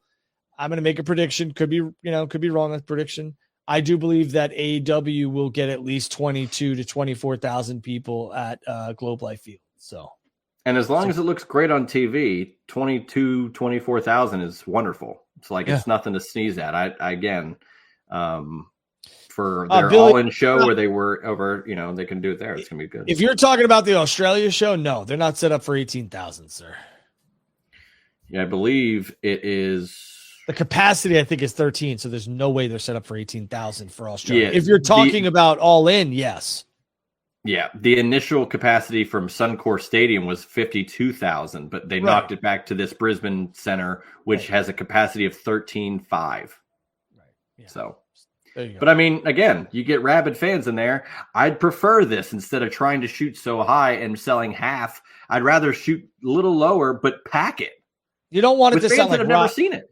No, you don't want this to sound like rocks in a tin can. Smart move. A little tired, Drew. You need some sleep. I mean, yeah, it's been a long week. Where's your espresso? I just water with some lemon right now. I mean, don't get me wrong. I do love me some espresso morning, afternoon, and night. But after this, I'm probably gonna eat a little bit and go to bed. So you better treat me just some espresso in Dallas, or if we see each other in Philly. I'd like to. I want to have what you're having. I will definitely be in Philadelphia for a Dynasty. I went to the first one. I'll be there for the second one. Dynasty was fantastic in St. Louis, and I'm going to be there for Philadelphia. Not sure on Revolution just yet, but I'm almost, damn near positive I'll be in Toronto. So. For the Chamber, yeah. Yeah. Well, I will not see you there. I will be on my couch watching, but I don't blame you. And if you can't be there in Toronto, go to the Cosm. Unbelievable experience. That's true too. I mean, you were there. It looked amazing. It was. I'm hopeful that they expand Cosm to more cities. I just think it's a good idea. It's very you need a lot of space. True. I'm curious to see. So, and this is a little bit of a sidebar, but you're in the ticketing and that type of world. So I just want to maybe get your take on it. Because Green Bay gets the NFL draft this year, but Pittsburgh's getting it next year. And they're already setting up on how they're going to clear out space and do this and that in regards to construction to fill it out. So I'm curious to see how it all kind of plays out with how many fans were in Detroit? A couple 100,000, just for the draft. So I think the NFL is smart to continue to do this where we know that they're not getting a Super Bowl, but we'll give you the draft and they could tout a huge number. So it's brilliant. Brilliant. I mean, people love going to, I don't think I can go considering it's just in the 5th pick. Like they're just talking, so I don't know how much, it's more of a TV event, but it's going to look damn good. So just interesting to see. Seeing the wave of fans back there just to watch the draft is wild. So, yeah, I would agree. It's a lot to behold. It really is. It's a sight to see. Speaking of a sight to see, let's talk Continental Championship. Okada, Buddy Matthews. I mean, this could steal the show, and no one would be shocked by it. 100%. We've got Australian Buddy Matthews going into this. This is coming off the heels of him, Brody King, and Julia Hart saying, we really don't need a leader anymore. We can do whatever we need to do either together or separately to get to where we need to go and be successful, whether that's Okada's not or losing. what have you. So you think Okada's just going to roll through Buddy Matthews here? Yes. I don't think he's going to roll. I think this is another opportunity for Buddy Matthews to shine. Okada, I don't think you've seen Okada in Gear 5 besides the Will Ospreay match. I think Okada has really toned down his style, his work rate, and everything else like that. And I'm not a work rate guy. I'm not like one of your, New Japan junkies or anything else like that. I'm not a sicko. Yeah, I'm not a work rate guy, but I will tell you that you could tell that Okada's he's got different gears, and I think that he's going to be in Gear 4 or 5 here against Buddy Matthews, and Buddy's going to bring it. It's going to be a good match. I'm with you. Probably could steal the show, but Okada's not losing here. Where would you foresee him? Not where, but who's going to beat him then? If you had to, if it's not Buddy, who could beat him? Well, it looks like we're getting Okada and Kenny at some point. So yeah, I think, but is Kenny bigger than the Continental Championship or no? So I think that should be for the World Championship. So we'll have to wait the World Heavyweight Championship. So I think I think if it's me, I think. Well, if I was in charge, I'd have Eddie Kingston. I had the Sharpie. I'd have Eddie Kingston beat Okada later on in when Eddie returns. I was gonna say he's not even back yet, and you're booking him to win that. Yeah. And well, then how do we get to the world title on what, Kenny or somebody else got to fall into place? I mean, it's really not that hard. Cope beats Mox at Revolution. Mox loses to Kenny at Double or Nothing. What about Dynasty? We're gonna have a rematch with Mox, aren't you? I mean, Mox just gonna lose and then he's just gonna go away. Maybe. I don't know. Right. I'm just saying there's a lot more TV than just placing matches every other month. Like other things have to come through. And whatever we don't have the hindsight of the foresight to know about injuries or anything. So who knows? Whatever happens. So speaking of injuries, I mean, the biggest one that we're going to talk about here is Mercedes wants to do the independent stuff with HOG, House of Glory Wrestling. Let her do it. If it's so important to her, she's getting a big money deal for it, go for it. But here's what I'm telling you. You're dropping that TBS championship before March 15th, sweetheart. And it's not because, I don't feel like you could potentially, carry the brand and everything else like that. You have, and you've done a great job. But at the end of the day, you would get hurt at House of Glory. I'm screwed. And you're my TBS champion. So you're dropping that championship. And I would tell a man the same, it's not because Mercedes is a woman. I'm telling a man who's holding a major championship, hey, bud, you're dropping that title too, because at the end of the day, you go get hurt on somebody else's promotion, I'm screwed, especially if you're a major champion. Okay. So I disagree with you. I think Buddy Matthews is going to win. I think they're going to pull the trigger on that. What's in your juice? Actually, there's no juice in this. Actually, no, there is real juice in this. All right. Oh, RX Energy. I've seen those before. It's an herbal tonic. Yeah, this is the best stuff. But why is it so crazy that Buddy Matthews couldn't win? Like what? So give me a real reason other than you just think Okada's going to win and he has this big plan. Can he not lose the title and then elevate? Is he not capable? Gunther did. So you mean to tell me that you believe that Will Ospreay wasn't able to beat Okada, but Buddy Matthews is going to beat Okada? I love this logic where if one guy can't beat one, the other guy can't possibly do it. It's a different night. Any given Sunday or Saturday night or Saturday morning is it's on Australia. Why can't, that's ridiculous to go, well, because Will Ospreay couldn't beat Okada. How could Buddy Matthews beat Okada? Oh my God. It's a different day. It's in Australia. He has the benefit of the home crowd. It's different. Come on, Drew. Believe. Listen, junk. What I'm going to tell you is what I'm going to tell you is that Buddy Matthews getting this match was fine. I think it's great. It's it's kind of a local getting a championship opportunity. I'm here for it. I mean, he's Australian. That's not kind of it. Is he from Brisbane or Brisbane? Or however you say it? He's from Melbourne. All right. But Australia's Australia. It's not like he's like, come on, Drew. You're reaching. Okay, if you're from Buffalo, are you from Manhattan? No, but you're from New York. Get the fuck You're New York. It's statewide. It's countrywide. Okay, I'm not. This is the same thing as last week in the Spaces when I said WWE is going to act and say, wow, Cena's going to win the world title at SummerSlam in New York, New Jersey, near his backyard. And I'm not denying that backyards are not like that in Massachusetts. West Newbury. You got some backyard, bro. If it's from New York to Massachusetts. West Newbury, Massachusetts. But I'm just saying that's how they'll phrase it. So for Buddy Matthews, he's from Australia. They're in Australia. That's all they need to say. They're not pinpointing the exact area code where he lives. It's a generalization to help the match. Come on. I like Buddy Matthews a lot. But I don't see him beating Okada. I think that's the one thing that we could almost stamp and guarantee that Okada is not losing on Saturday. And if he does, well, I'll come on here next week and tell you I'm a big dumb idiot. You don't need to tell me that for me to know that. I think your prediction is junk. Not juice. That's junk. Yeah. That's grade A junk. Hey, you're on the marquee. Buddy Matthews beating Okada, junk. Upsets can't happen in pro wrestling. Not everything can be chalk, Drew. You're about to get the go stack marbles on the freeway type of comment for me. It's junk juice. It's junk. Junk juice. That's actually. Let's combine that. We can really work that. Junk juice. Yeah. Okay. Okay. We'll see what happens. Next, I'm gonna what? What? Go ahead. I mean, next you're gonna load up another insult for juice. Let's just. No, I mean next you're gonna tell me that I don't know. I'm trying to think of a tag team. Next you're gonna tell me that the Maxim male models are gonna beat the Hurt Syndicate tomorrow. Why, again. See, you make the. Why would they put Buddy Matthews in here if the goal was just to get him in because he's Australian with no potential chance to win?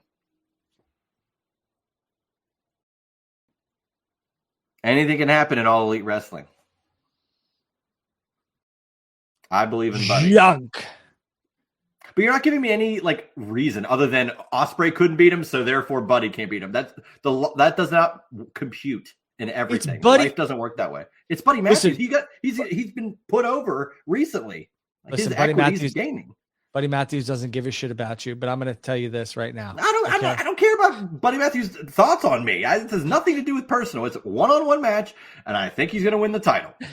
Not that hard. Listen, Buddy Matthews is a specimen. I think Buddy Matthews has all the potential in the world to be a future champion. It's just not at the expense of Kazuchika Okada. I'm surprised you even knew how to pronounce that name, let alone, okay, it's not even the world title. It's a secondary title. Can he not have it?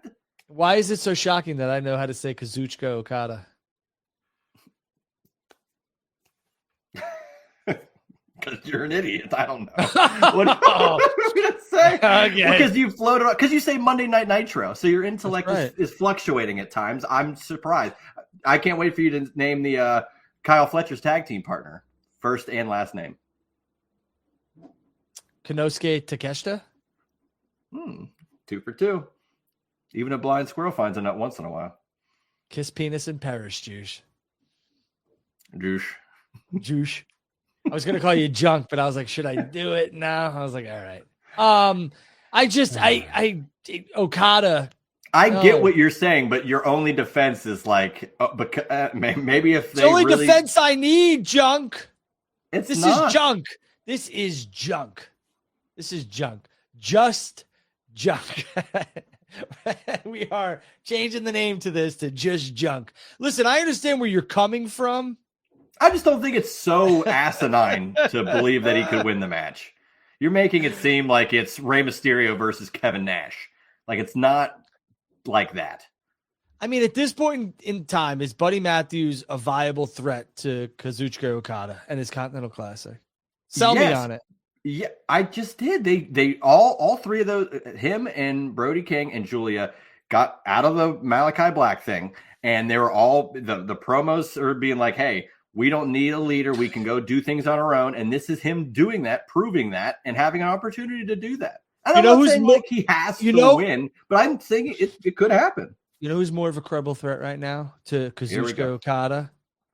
Brody King. If you told me Brody King was taking out Okada, I'd be like, oh shit, here we go. Yeah, Buddy Matthews is nothing to sneeze at. Like, what's the difference between he's gonna have? First of all, Buddy is winning at life because he is engaged, dating, married, whatever to Rhea Ripley. So God bless him. Wait a second. The first part I agree with, but also he's in a tag team now. What is that? What the hell does that even mean? You can't be in a tag team and win a singles title. That's happened thousands of times in pro wrestling history. But sure, maybe they did put him in because he's Australian. But are you going to say that about Harley Cameron and Jay White and Kyle Fletcher and Tony Storm? Are they all in there because they're Australian or because the stories dictate it? Run down the rest of this goddamn card, please. Well, tell me I'm wrong. Is every person that's Australian on this card only because they're Australian? Because that's ridiculous if you think that. I mean, kinda. Timeless Tony Storm deserves to be there, no doubt about it. Tony and Mariah is a real story, right? Yeah. What else we got? Ospreay and Kenny versus the Don Callis family. So Kyle Fletcher was going to be a part of that in a match regardless. Kyle versus Will would have been a great singles match, but they decided to go. They wanted Kenny on the card. They decided to make a tag match. I'm here for it. Takesha's the dog too. Right. What I'm saying is Kyle is from Australia, so he was going to be in a high-profile match regardless of it being in Australia or not, because he'll likely be in a high-profile match at Revolution, but he's not from LA. And then Buddy Matthews, you could probably tell me that because everybody doesn't think he's good enough to win. I'm the only person. The same thing goes with Jay White and Cope. What the fuck is Jay White's involvement? He's not from Australia, but he's New Zealand. I know. I didn't say everybody, but all I'm saying is everybody that is in that Australia area only in it because of location? Is Harley Cameron in there? Okay. Yeah. Okay. So Kyle Fletcher won't be in an important match at Revolution because he's not from California. Bro, when 85% of the people who are in these matches are from the country or damn near close to the country. Answer my question, Drew. But the next show, when they go to Revolution, almost all these people are still going to be in matches, and it's not going to be because they're from California. It's because the stories dictate it. These stories dictate it regardless of their location. What are you not computing with, Drew? Okay. Mariah May and Tony Storm will probably have a rematch. And Tony resides in Universal Studios, which is in I don't give a Los shit Angeles. where she lives, Well, where she's from. Semantics, boy, you should. Where she's from. Home country. That's this entire argument, Drew. Monet and Harley will probably have a rematch. Monet talks about being from the state, Hollywood, and all this other bullshit. She's tight with Snoop. She's from the West, blah, blah, blah. Don't get me wrong. She's from Boston. I get it. It's irrelevant of the other. I'm saying the Australians. Are they all Okada and Buddy Matthews are not getting a rematch at Revolution. Buddy Matthews is down the road. So Buddy Matthews, as long as he doesn't win this match, he doesn't have a match at Revolution? Buddy Matthews? Yes. Yeah, he might have a tag match. But okay, so he'll be on the card, but he's not from California, so why would he be there? All I'm saying is I don't believe that the Australians on this show are only on there because they're from there. They all have integral pieces of stories in all these matches. You don't see that? Like Kyle Fletcher and Ospreay could have a match in LA or Double or Nothing. But they're not. They're having a match in fucking Australia, Juice. They are? Okay, but they're in a match against each other. It's just a tag match. Semantics, Drew. This is junk. No, you're not computing what I'm saying. I mean, I'm computing, but most of the people on this card are from or close enough to that country. Yes, but all I'm saying is it's not the reason they're on this show, because at the Revolution show in California, they're going to also be on that show, and they're not from California, so they're on there because the stories matter. Why is Okada and Buddy Matthews having a match? Just because why? That one I could agree with you, but I'm not saying all of them. I'm saying potentially Buddy, and then Cope could have teamed up. Cope could have teamed up with anybody. He's teaming up with Jay White. Okay, he could have teamed up with anybody. He's Jay White, close enough for Gov. I mean, it's not close. I mean, I think they're like 5-6 hours, 8 hours. Oh yeah, I'm not counting New Zealand and the Jay White thing. I'm just saying that the other ones are going to still have a big match in the next. Mariah's from London, I believe, right? Mariah May. Yeah, I'm just talking the Australians, Tony. And I think Tony's from New Zealand. I don't think she's from Australia. Tony Storm is a New Zealand Australian professional wrestler. She's from Auckland, New Zealand. And shout out to her because she's married to another fellow named Juice. So neither here nor there, Drew. Buddy Matthews could or could not win. I think he will, and you don't think so. So let's go to... No, he's not winning. Okay, that's fine. That's what we're here for, is to predict. You don't think he'll win. That's fine. I got a better chance of the Jets winning the Super Bowl this year than we do of... Only because they got rid of that bum. He might be in Pittsburgh, so bite your tongue, pal. Great, because then we'll sink to the bottom and get a great high draft pick when we draft in Pittsburgh next year. That's what I want. I'm tired of 9-8 and 10-7. They don't go anywhere. They've been blown out of the last 6 playoff Grandpa. games. Yeah, good. It's not a football show. Anyway, don't get your juice box all twisted, pal. My straw's been twisted this entire show. I could see it. Yep. Sounds like a good time though. Just as long as it's not, me being the one who's, tying up your straw or whatever it was, whatever you said, whatever analogy you used. Keep going. I don't know. What did you use? What was it? It's okay. No, I just said my straw. You said it's all twisted up. Yeah. I got my juice box and I said my straw is. Go get your straw twisted up after the show. That's what I would do. I mean, it is Thursday, but there's always time for some Monday Night Raw. Juice, if they did Clash at the Castle in Ireland when they put Finn, Sheamus, Becky, and Lyra all on it, yes, companies do it. This is not a dig. Yeah, I agree with you. All I'm saying is those same people will likely also be on the next show that's not in that country. I'm saying they're not only put on there because of that. They're still in high-profile matches. That comes off like, well, they're only on it because it's their home country. And I'm saying I think they have more than that. All right. We'll see. Well, when Revolution comes up next month, we'll see how many of the people we're talking about are on that show, and we can base it. And if Buddy Matthews walks in there as Continental Champion, we'll really be having a good conversation about it. I bet we will, because Buddy Matthews is not going to be the Continental Classic Champion, and he's not even getting a rematch. Dunzo, finito, see you, bye-bye.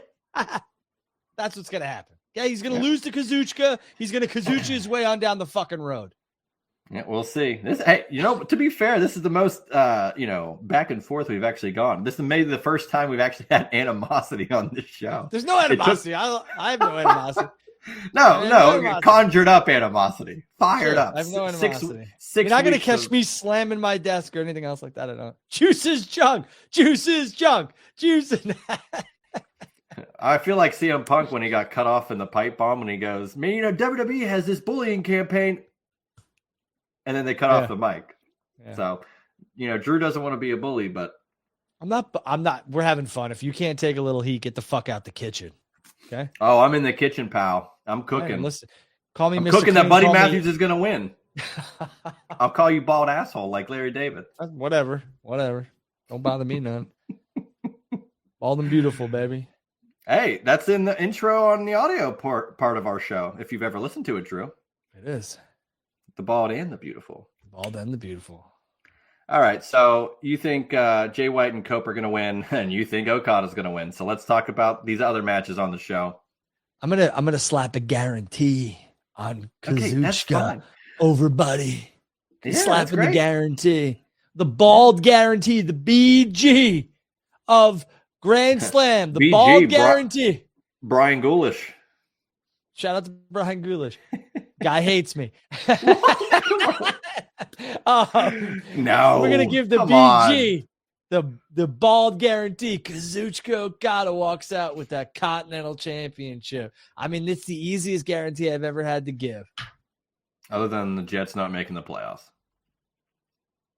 You better watch it. Jet up.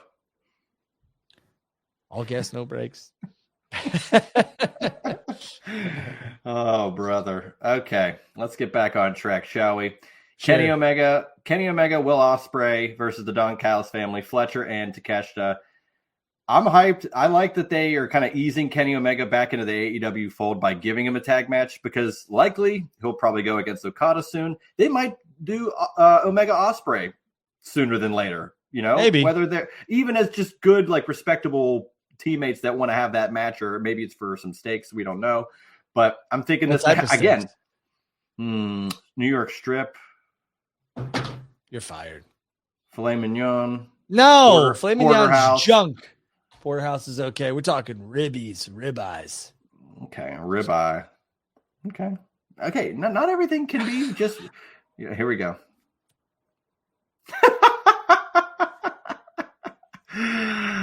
Oh man, I think there's video of it somewhere, but I don't think. No, I don't have that footage. No, I think so. That's terrible. Give 50 Cent run for his money. Oh, and that one. I'm not helping myself here, but go ahead. Oh well, yeah, you put the quote on the screen. I didn't put it up. That's a producer. I don't produce that stuff. All right. Man. So who do you think's going to win? Don Callis family, or are we going to get the good guys winning Ospreay and Omega? The real mega powers, brother. Because I think Monet, Okada, and I think there's a slight chance that Death Riders win. I'm going to go with the faces here in Will and Kenny. I tend to agree. I'm just really curious on what's next for Omega. Like, is he just going to roll into a singles run? I mean, yeah, like you bring up that he could be going for the world title, and I'd like to see that, but I'm just. I would like to see Kenny versus Takeshita in a singles match at Revolution. I think Takeshita, I've said this a lot. Takeshita has a ton. I think he's a future star, big player for AEW. He could be their version of Shinsuke Nakamura, just obviously, a little bit different. But there's a lot of money in Takeshita and Omega, and I'd love to see it in Los Angeles.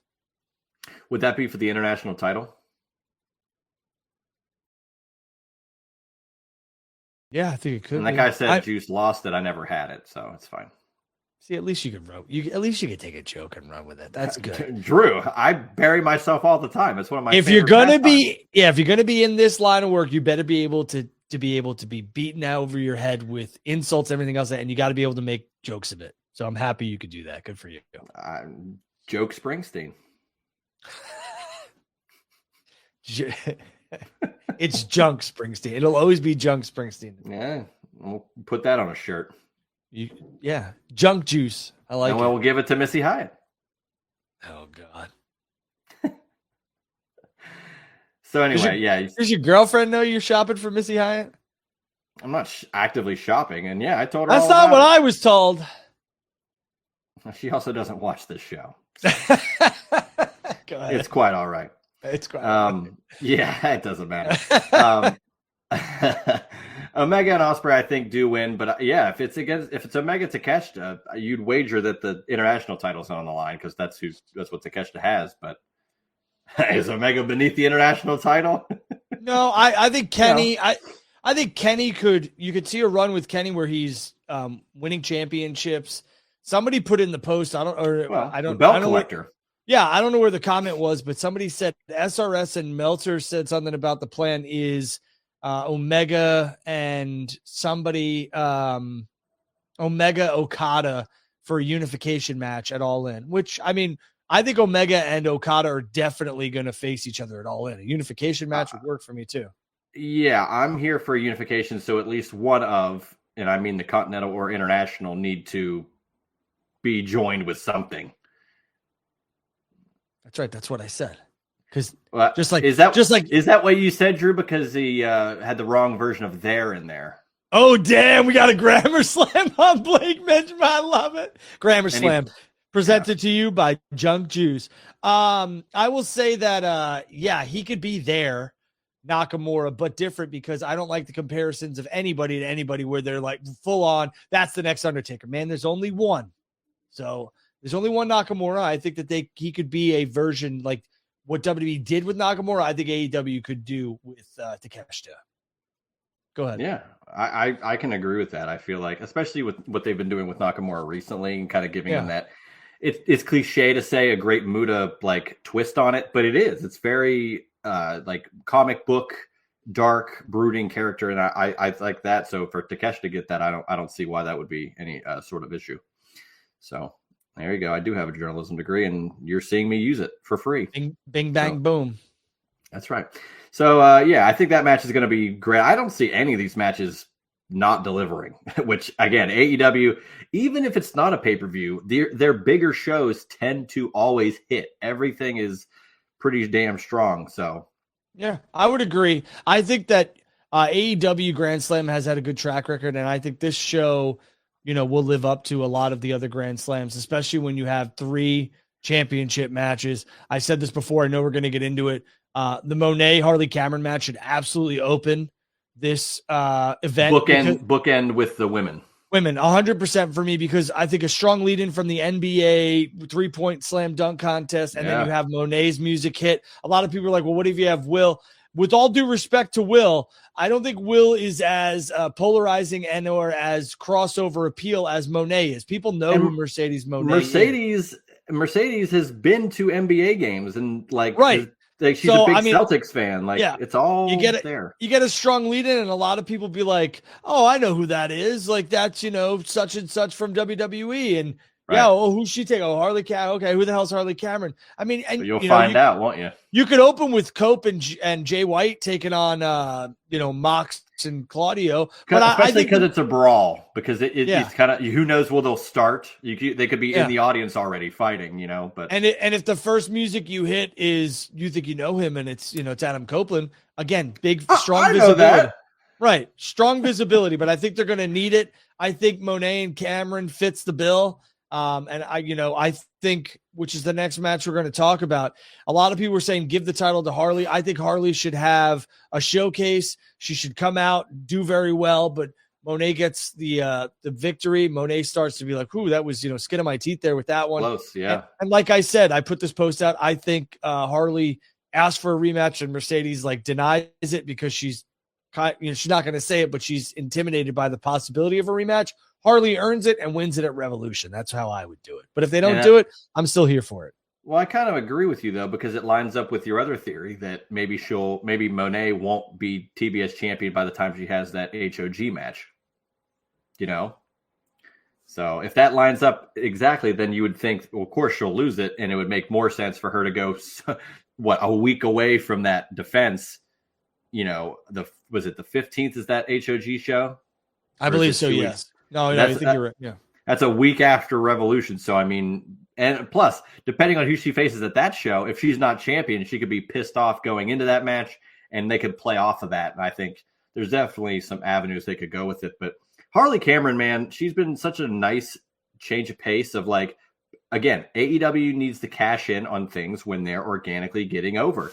And that's not necessarily meaning they have to give her the title right away or at all, but they're giving her this featured opportunity because she's so damn over, and it's real, it's authentic, it's organic, she's funny, her comedic timing is wonderful, and it works. And that's what they need to keep doing. AEW is, you want to build new stars that aren't already established. You need to lean into things that somehow get over, whether you planned on it or not. Just roll with it. And that's what you're getting. Harley Cameron gets a big spot here. So I'd be happy if she wins. But if she loses, I kind of agree. I think she'll get that, well, I almost won, so you kind of owe me again, or I can earn it. And maybe they get that rematch, which will have even more fanfare. Yeah. You know, because the fans will be even more behind her knowing she was so close, and, you know, maybe she'll likely win in LA. So I wouldn't mind seeing either one. So Mariah May, Toni Storm. I think this should main event. Are you in agreement with that? I'm in agreement with that. And here's the thing with this one too. A lot of people were like, we want Harley Cameron to win her championship opportunity, which I get. But I said this to somebody I was talking to this morning, and let's see if you agree. I think if you flip the championship from Mercedes to Harley, and then you flip the championship from Mariah to Toni, somebody's championship win is going to be lessened or not remembered or not have the overall impact that you would want it to have. I think Grand Slam Australia is for Toni Storm. Now, I could see them doing one or the other. I don't see them doing both, but I think Grand Slam Australia would be the perfect time for Toni to win back the AEW World Heavyweight Women's Championship. If they don't, then, Revolution is the time and the place. But I do believe, I don't think we're walking out of here with Mariah and Monet both walking out as champion. I think one of them will lose, and I think, the smart money would be on Mariah dropping it to Timeless. So, and again, I think all that lines up with where we've placed it. If you have, because I can agree, but I somewhat disagree with if one wins the championship, it lessens the other. I think if you bookend it correctly, you could have Harley win the opening match and have a great start to the show and have Toni close out the show with a win as well. But I think it's better, like you said, Mercedes walks out so close, skin of her teeth, but, all the momentum, and Harley Cameron probably get a standing ovation after that, being like, wow, you got so close in your home country. But then you close out the show with Toni realizing that dream after losing the title, becoming a rookie again, and getting back into this role and winning. I think it's a great story that, again, AEW's one of the best stories that they've had is this Toni Storm, Mariah May thing. So cash in on that. And then regardless, you probably can get a third match out of them at Revolution, regardless who wins at Australia. So I agree wholeheartedly. So I agree with all that. And like I said, overall, I'm just hyped for this, regardless of how it came together to be, when this show is and where it is and what time it is. I'm looking very much forward to this Grand Slam Australia, because the Grand Slams have always delivered, whether Arthur Ashe or here. So I'm looking forward to it as well. I think it's going to be a good show. And I'm looking forward to watching what they do in terms of how this event is booked as we get closer and closer to Revolution. So I think there's some things, there's some nuances, there's some bleed over ability to Revolution, and we'll have to wait and see what happens. So. Yeah, Revolution will be that backlash to Grand Slam's WrestleMania. Some stuff will bleed into that next actual pay-per-view from here, but maybe nuanced in a way where, like I said, maybe Harley gets that rematch somehow. She earns that, and Toni defends against Mariah, but maybe there's a third person involved. Who knows? Like, there's so many different ways they could go about it, but I'm interested to see where they pay it off this Saturday from Australia. So that being said, I feel like we've covered quite a bit. We went down some roads I didn't anticipate, but it made for some more entertaining streaming option here. So if we want to go to some viewer Q&A, I'm here for that. If anybody's got some questions, throw them in the comments, and Drew and yours truly will answer them. Yeah, we got about a couple minutes here, so throw your questions in there, and then we'll take them, and we'll answer them to the best of our ability. I see that Shaq went on TNT and said, who cares, we're getting fired anyway, and dropped a couple F-bombs, so good for him, I guess. I guess. What? Really? Yeah, he said, who gives a shit, Ernie? We're getting fired anyway. And then he said, F it. Let's see. Would y'all love to see Wardlow and NXT versus Oba? Of course. I think Oba Femi is a dog. I think Oba is going to do great things here in WWE. And I believe that Oba has the opportunity to really, really change the landscape going forward, not only of NXT, but for WWE as a whole. I think he is Bobby Lashley, but better. I think he's Brock Lesnar, but could have more of an impact in WWE. He's taller than both those guys, right? And that passes that airport test. Yeah, Oba's got all the tools. If he's got all the tools to be an absolute star. But I think he could be this version of Bobby and Brock. Absolutely. So what are your thoughts on Wardlow, though? No comment on Wardlow. If he were to not be in AEW, I've said that I think he would thrive in an NXT spot. Whether he goes to Raw or SmackDown eventually, I think at least at NXT, I think he'd kill it there. Yeah, I think I think Wardlow would thrive in any company if used correctly. And if booked properly. Yeah, he thrived on the indies. I think he's done well in AEW outside of, some injury problems maybe, and, maybe some creative stuff that's gone on, but overall. So Josh Alexander hired Barry Bloom. He reps Okada, Ospreay, the Elite Jericho. So it looks like he's definitely taking the most money. Yeah, I'm wondering where he ends up. I think he ends up with WWE, but I mean, I could see him in AEW, but realistically, I think that's another name that I think WWE could snag and go throw in NXT. So I'd like to see him work with Chad Gable because they got that. I mean, that amateur wrestling thing going. I don't see why not. But yeah, go again. Us suggesting, oh look, I think he'd go great in NXT. It's not a detriment to the guy or girl that would go there. NXT is a worthwhile brand that's on TV, that's got great viewership, and eventually what you could get. And NXT has a huge show at WrestleMania weekend. It's practically like they get their own big show at WrestleMania. So like what is there to lose by going to NXT? And we've said Julia and Stephanie Vaquer, tell them it's developmental. See what they say. Exactly right. That's my thing. Like, tell these people it's developmental. Yeah, insanity. Let's see. Where are we? Drew likes On It. I do love On It. People from Fightful. What's up, Fightful? What's up? That's got to be Sean. That's got to be Sean. Hey, if anybody comes in to this show just to bury Drew for even half a second, even if it's a backhanded positive, I need it. Shut up. Has gotten buried this entire show. Question: do you think that we are going to get a Liv and Rhea and Io 3-way match? No. I've said this before. Here's what I think what's happening with Liv. Man, that's a lot. Yeah, I think Liv and Rhea and Io 3-way for the title with Liv winning Elimination Chamber. Was it you that said you think Liv and howdy, partner?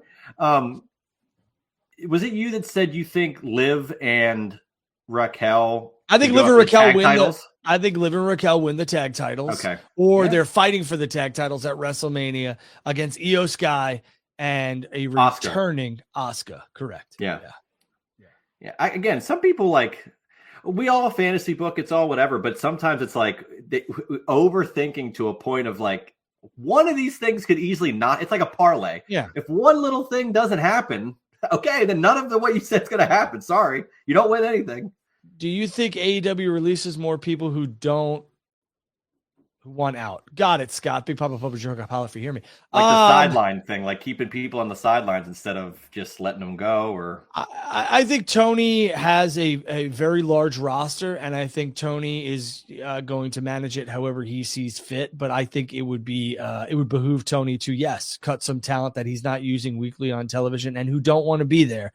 I am of the mentality that if you're going to complain about this and that, you're going to, stir up shit, then go see if the other people want you and go get on their payroll. There's only so many minutes on television. That's the thing. Yeah. But luckily, like we've said, there's how many different companies now that are thriving. a lot of hours on TV. I mean, 3 hours on SmackDown now. Yeah. For the time being. So when is Keith Lee coming back to AEW? I have no idea. Keith had some health issues, man. I think Keith had some health issues. So yeah, he did. Yeah, he really did. Do you think AEW and WWE will continue to pretty much the same thing that they asked? Besides Phoenix, Britt, and Wardlow, I think again we don't know what's going on with some of those. I still think there's time for Wardlow. I don't know if he's injured or not. That's something you should probably ask Sean. Sean would have a good idea about that. Sean Ross Sapp. The Britt thing. I'm not going to comment on that because I don't know. Yeah, I don't know, man. It's crazy. But Phoenix, yeah, I think they will let Phoenix go. Phoenix made it known. You should have never made it personal, though. Like, that's my thing. You should have never made anything personal. You should just shut the heck up, and they would have. Watch out, Drew. I'm just saying they should have. That's all you got to do. Shut up. I've told you before. It's you. Nobody wins when you burn a bridge. Yes, I see Punk being world champion before he retires. 1000%. Who's the next person in line to women's championship? Not named Mariah Otoni. Chris Statlander. I love Stat. I loved Megan Bain's debut too. There's a lot of Megan Bain. Yeah, there's a lot of talent from the AEW on the women's side that I think are yet to be utilized to their full potential. I like Willow, who's had a decent run with the TNA championship, but she's a really good performer and a really good wrestler. Stat had great matches with Monet. Really over with the crowd. Too. Megan Bain, Harley Cameron is coming into her own. It's an embarrassment of riches right now. Don't get me wrong. And the same could be said for WWE and their NXT and their main. It's a great problem to have for sure. Especially where we've come from, Drew. I mean, over 10 years ago, it was a nightmare. And now it's like these are wonderful matches they're putting on. Drew, any news on Scott D'Amore possibly working at AEW since he was backstage? I don't think Scott is available. And there's a lot more to the Scott D'Amore stuff that we're not going to talk about, but I don't know. Somebody said thoughts on JD landing an interview with Jose, the assistant. Truthfully, I don't care. That's not a shot at either of them. I'm not going to sit there and watch that. I don't, what is there to talk about? What do you want to talk about? Well, my thing is, what are we going to talk about? What do you like? What JD has a platform that I'm sure that, Jose wants to get on. So, okay. Yeah. I mean, what do we talk about, Drew? Right. What's the latest on Shane McMahon AEW? I don't think there is anything. I don't think it was going to happen. I mean, I think Shane was just with his mom and Triple H and Stephanie at her, swearing in and everything else like that. And I believe he was just with his dad and Taker at the Super Bowl. So I don't think so. I don't think so. I think that's it, Juice. I think we're out of here. Cool. Great show, Drew. 6 weeks in. And we got some fireworks this episode. So yeah, it's always a great time shooting the shit with Mr. Baydala. Yeah, I had a good time. It's always a blast. These shows are fun. You get a lot of, back and forth, that's what it's all about. It's all about having fun. You come on here, you should have fun, whether you're doing it with your buddies or whatever. Nothing should be personal, and you shouldn't take wrestling too seriously. Andrew can't just be happy for his friend landing a big interview. Oh my God. First and foremost, I am happy for whatever people want to do. If that's something JD wants to do, good for him. Just because you say you don't care or not going to watch it, does that mean you aren't happy for them? No. It's not for you, but that doesn't mean you aren't happy for them. That, like, the transitive properties don't line up like that. I wish JD nothing but the best. I wouldn't, that's just not something that I would do. I think he has a big platform, and I think people at times use it for it. So that's it. Yeah. I mean, again, you always say you don't do dirt. We're not here to throw mud at anybody. But all you did was answer that honestly. And yet there's nothing else to talk about with it. I wish JD the best. And I just don't know if I would. His future endeavors. I I don't know, like, what are you guys going to talk about? Why Jose was let go? They're obviously going to talk about the comments that was made. I just think that there's no win in that. So I hope I'm wrong, but I'm not, I'm not clamoring for the people that'll. But again, it might not even be for you. Like the people there, I'm sure there's a lot of people that would want to see that, and good for them, and they'll get a great show if that's what they want to see. But like just because you don't have an interest in it doesn't mean you aren't happy for something to happen to those guys. And I'm sure his audience will enjoy it. It's just not for me. I watch Chris Van Vliet because he gets top people. But people are critical of him for getting people that maybe they don't think he should get. Okay, but it's not your show; it's his show. He's supposed to get who he needs to get for his program. If you don't want to watch it, and he gets it. Tune in. So a lot of people are envious of a lot of people. Envy is a nasty color. So it is for sure. It is. All right. That's it for me. That's it for Juice. Juice, tell everyone where they can like, subscribe, and follow you. At Juicy Steen on Twitter. Let's chat. Let's talk Beach Blast 92 t-shirts, baby. But no, seriously, anytime you want to talk WCW with me, I'm here. Anytime you want to talk any current wrestling, I'm here. Just good banter, good stuff. The Juice Box every Friday, anywhere you listen to podcasts. Just have fun. It's just pro wrestling. What are we talking about here? Yeah, just enjoy each other. Just have a good time. Drew and I have this show as a great, fun banter discussion, and we're grateful that we have people that want to talk. That's all we can ask. It's very simple at the end of the day. Yeah, that's it. Not life or death. Just a show. Just two friends doing a show. I'm at it. Make sure you like, subscribe, and follow Final Bell Media. Follow me on X. I appreciate all the love and support. It's humbling to see people come in here. We had a lot of people in here. It's humbling to see that people want to hear my takes on things. So I appreciate that wholeheartedly. At the end of the day, we're all the same. We all hopefully want the best for everybody in the industry. And, at the end of the day, I have no issues with anybody. And that is the honest to God truth. There are no issues with me and anybody. The whole drama with this whole IWC stuff is crazy. Everybody can come sit at my table and eat. As soon as they cross the line and they're disrespectful, that's when they got to go. And that's it. And hopefully I just wanted to jump in because you said cross the line, TNA. You said sit at the table at the head of the table. Everything's wrestling, Drew. Yeah. So it is what it is. I appreciate the love and support. We'll catch you guys next week. You know what? I'll be on social media tomorrow. Obviously, maybe we'll have some espressos. Maybe we'll talk. Maybe we won't. You'll definitely see me after Grand Slam. I'll have a quick show review. Maybe I'll have a post show. Who knows? We'll keep it posted, keep it locked on our socials. Make sure you guys like, subscribe, and follow Final Bell Media. Make sure you hit that notifications for hit that bell so when we go live, you'll know. Follow Juice, follow me. Catch you guys down the road. I appreciate it. Juice, thanks for everything. Too, brother.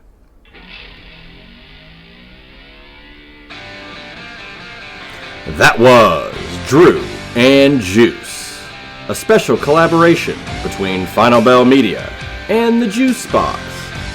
Make sure to listen to Drew and Juice wherever you listen to podcasts.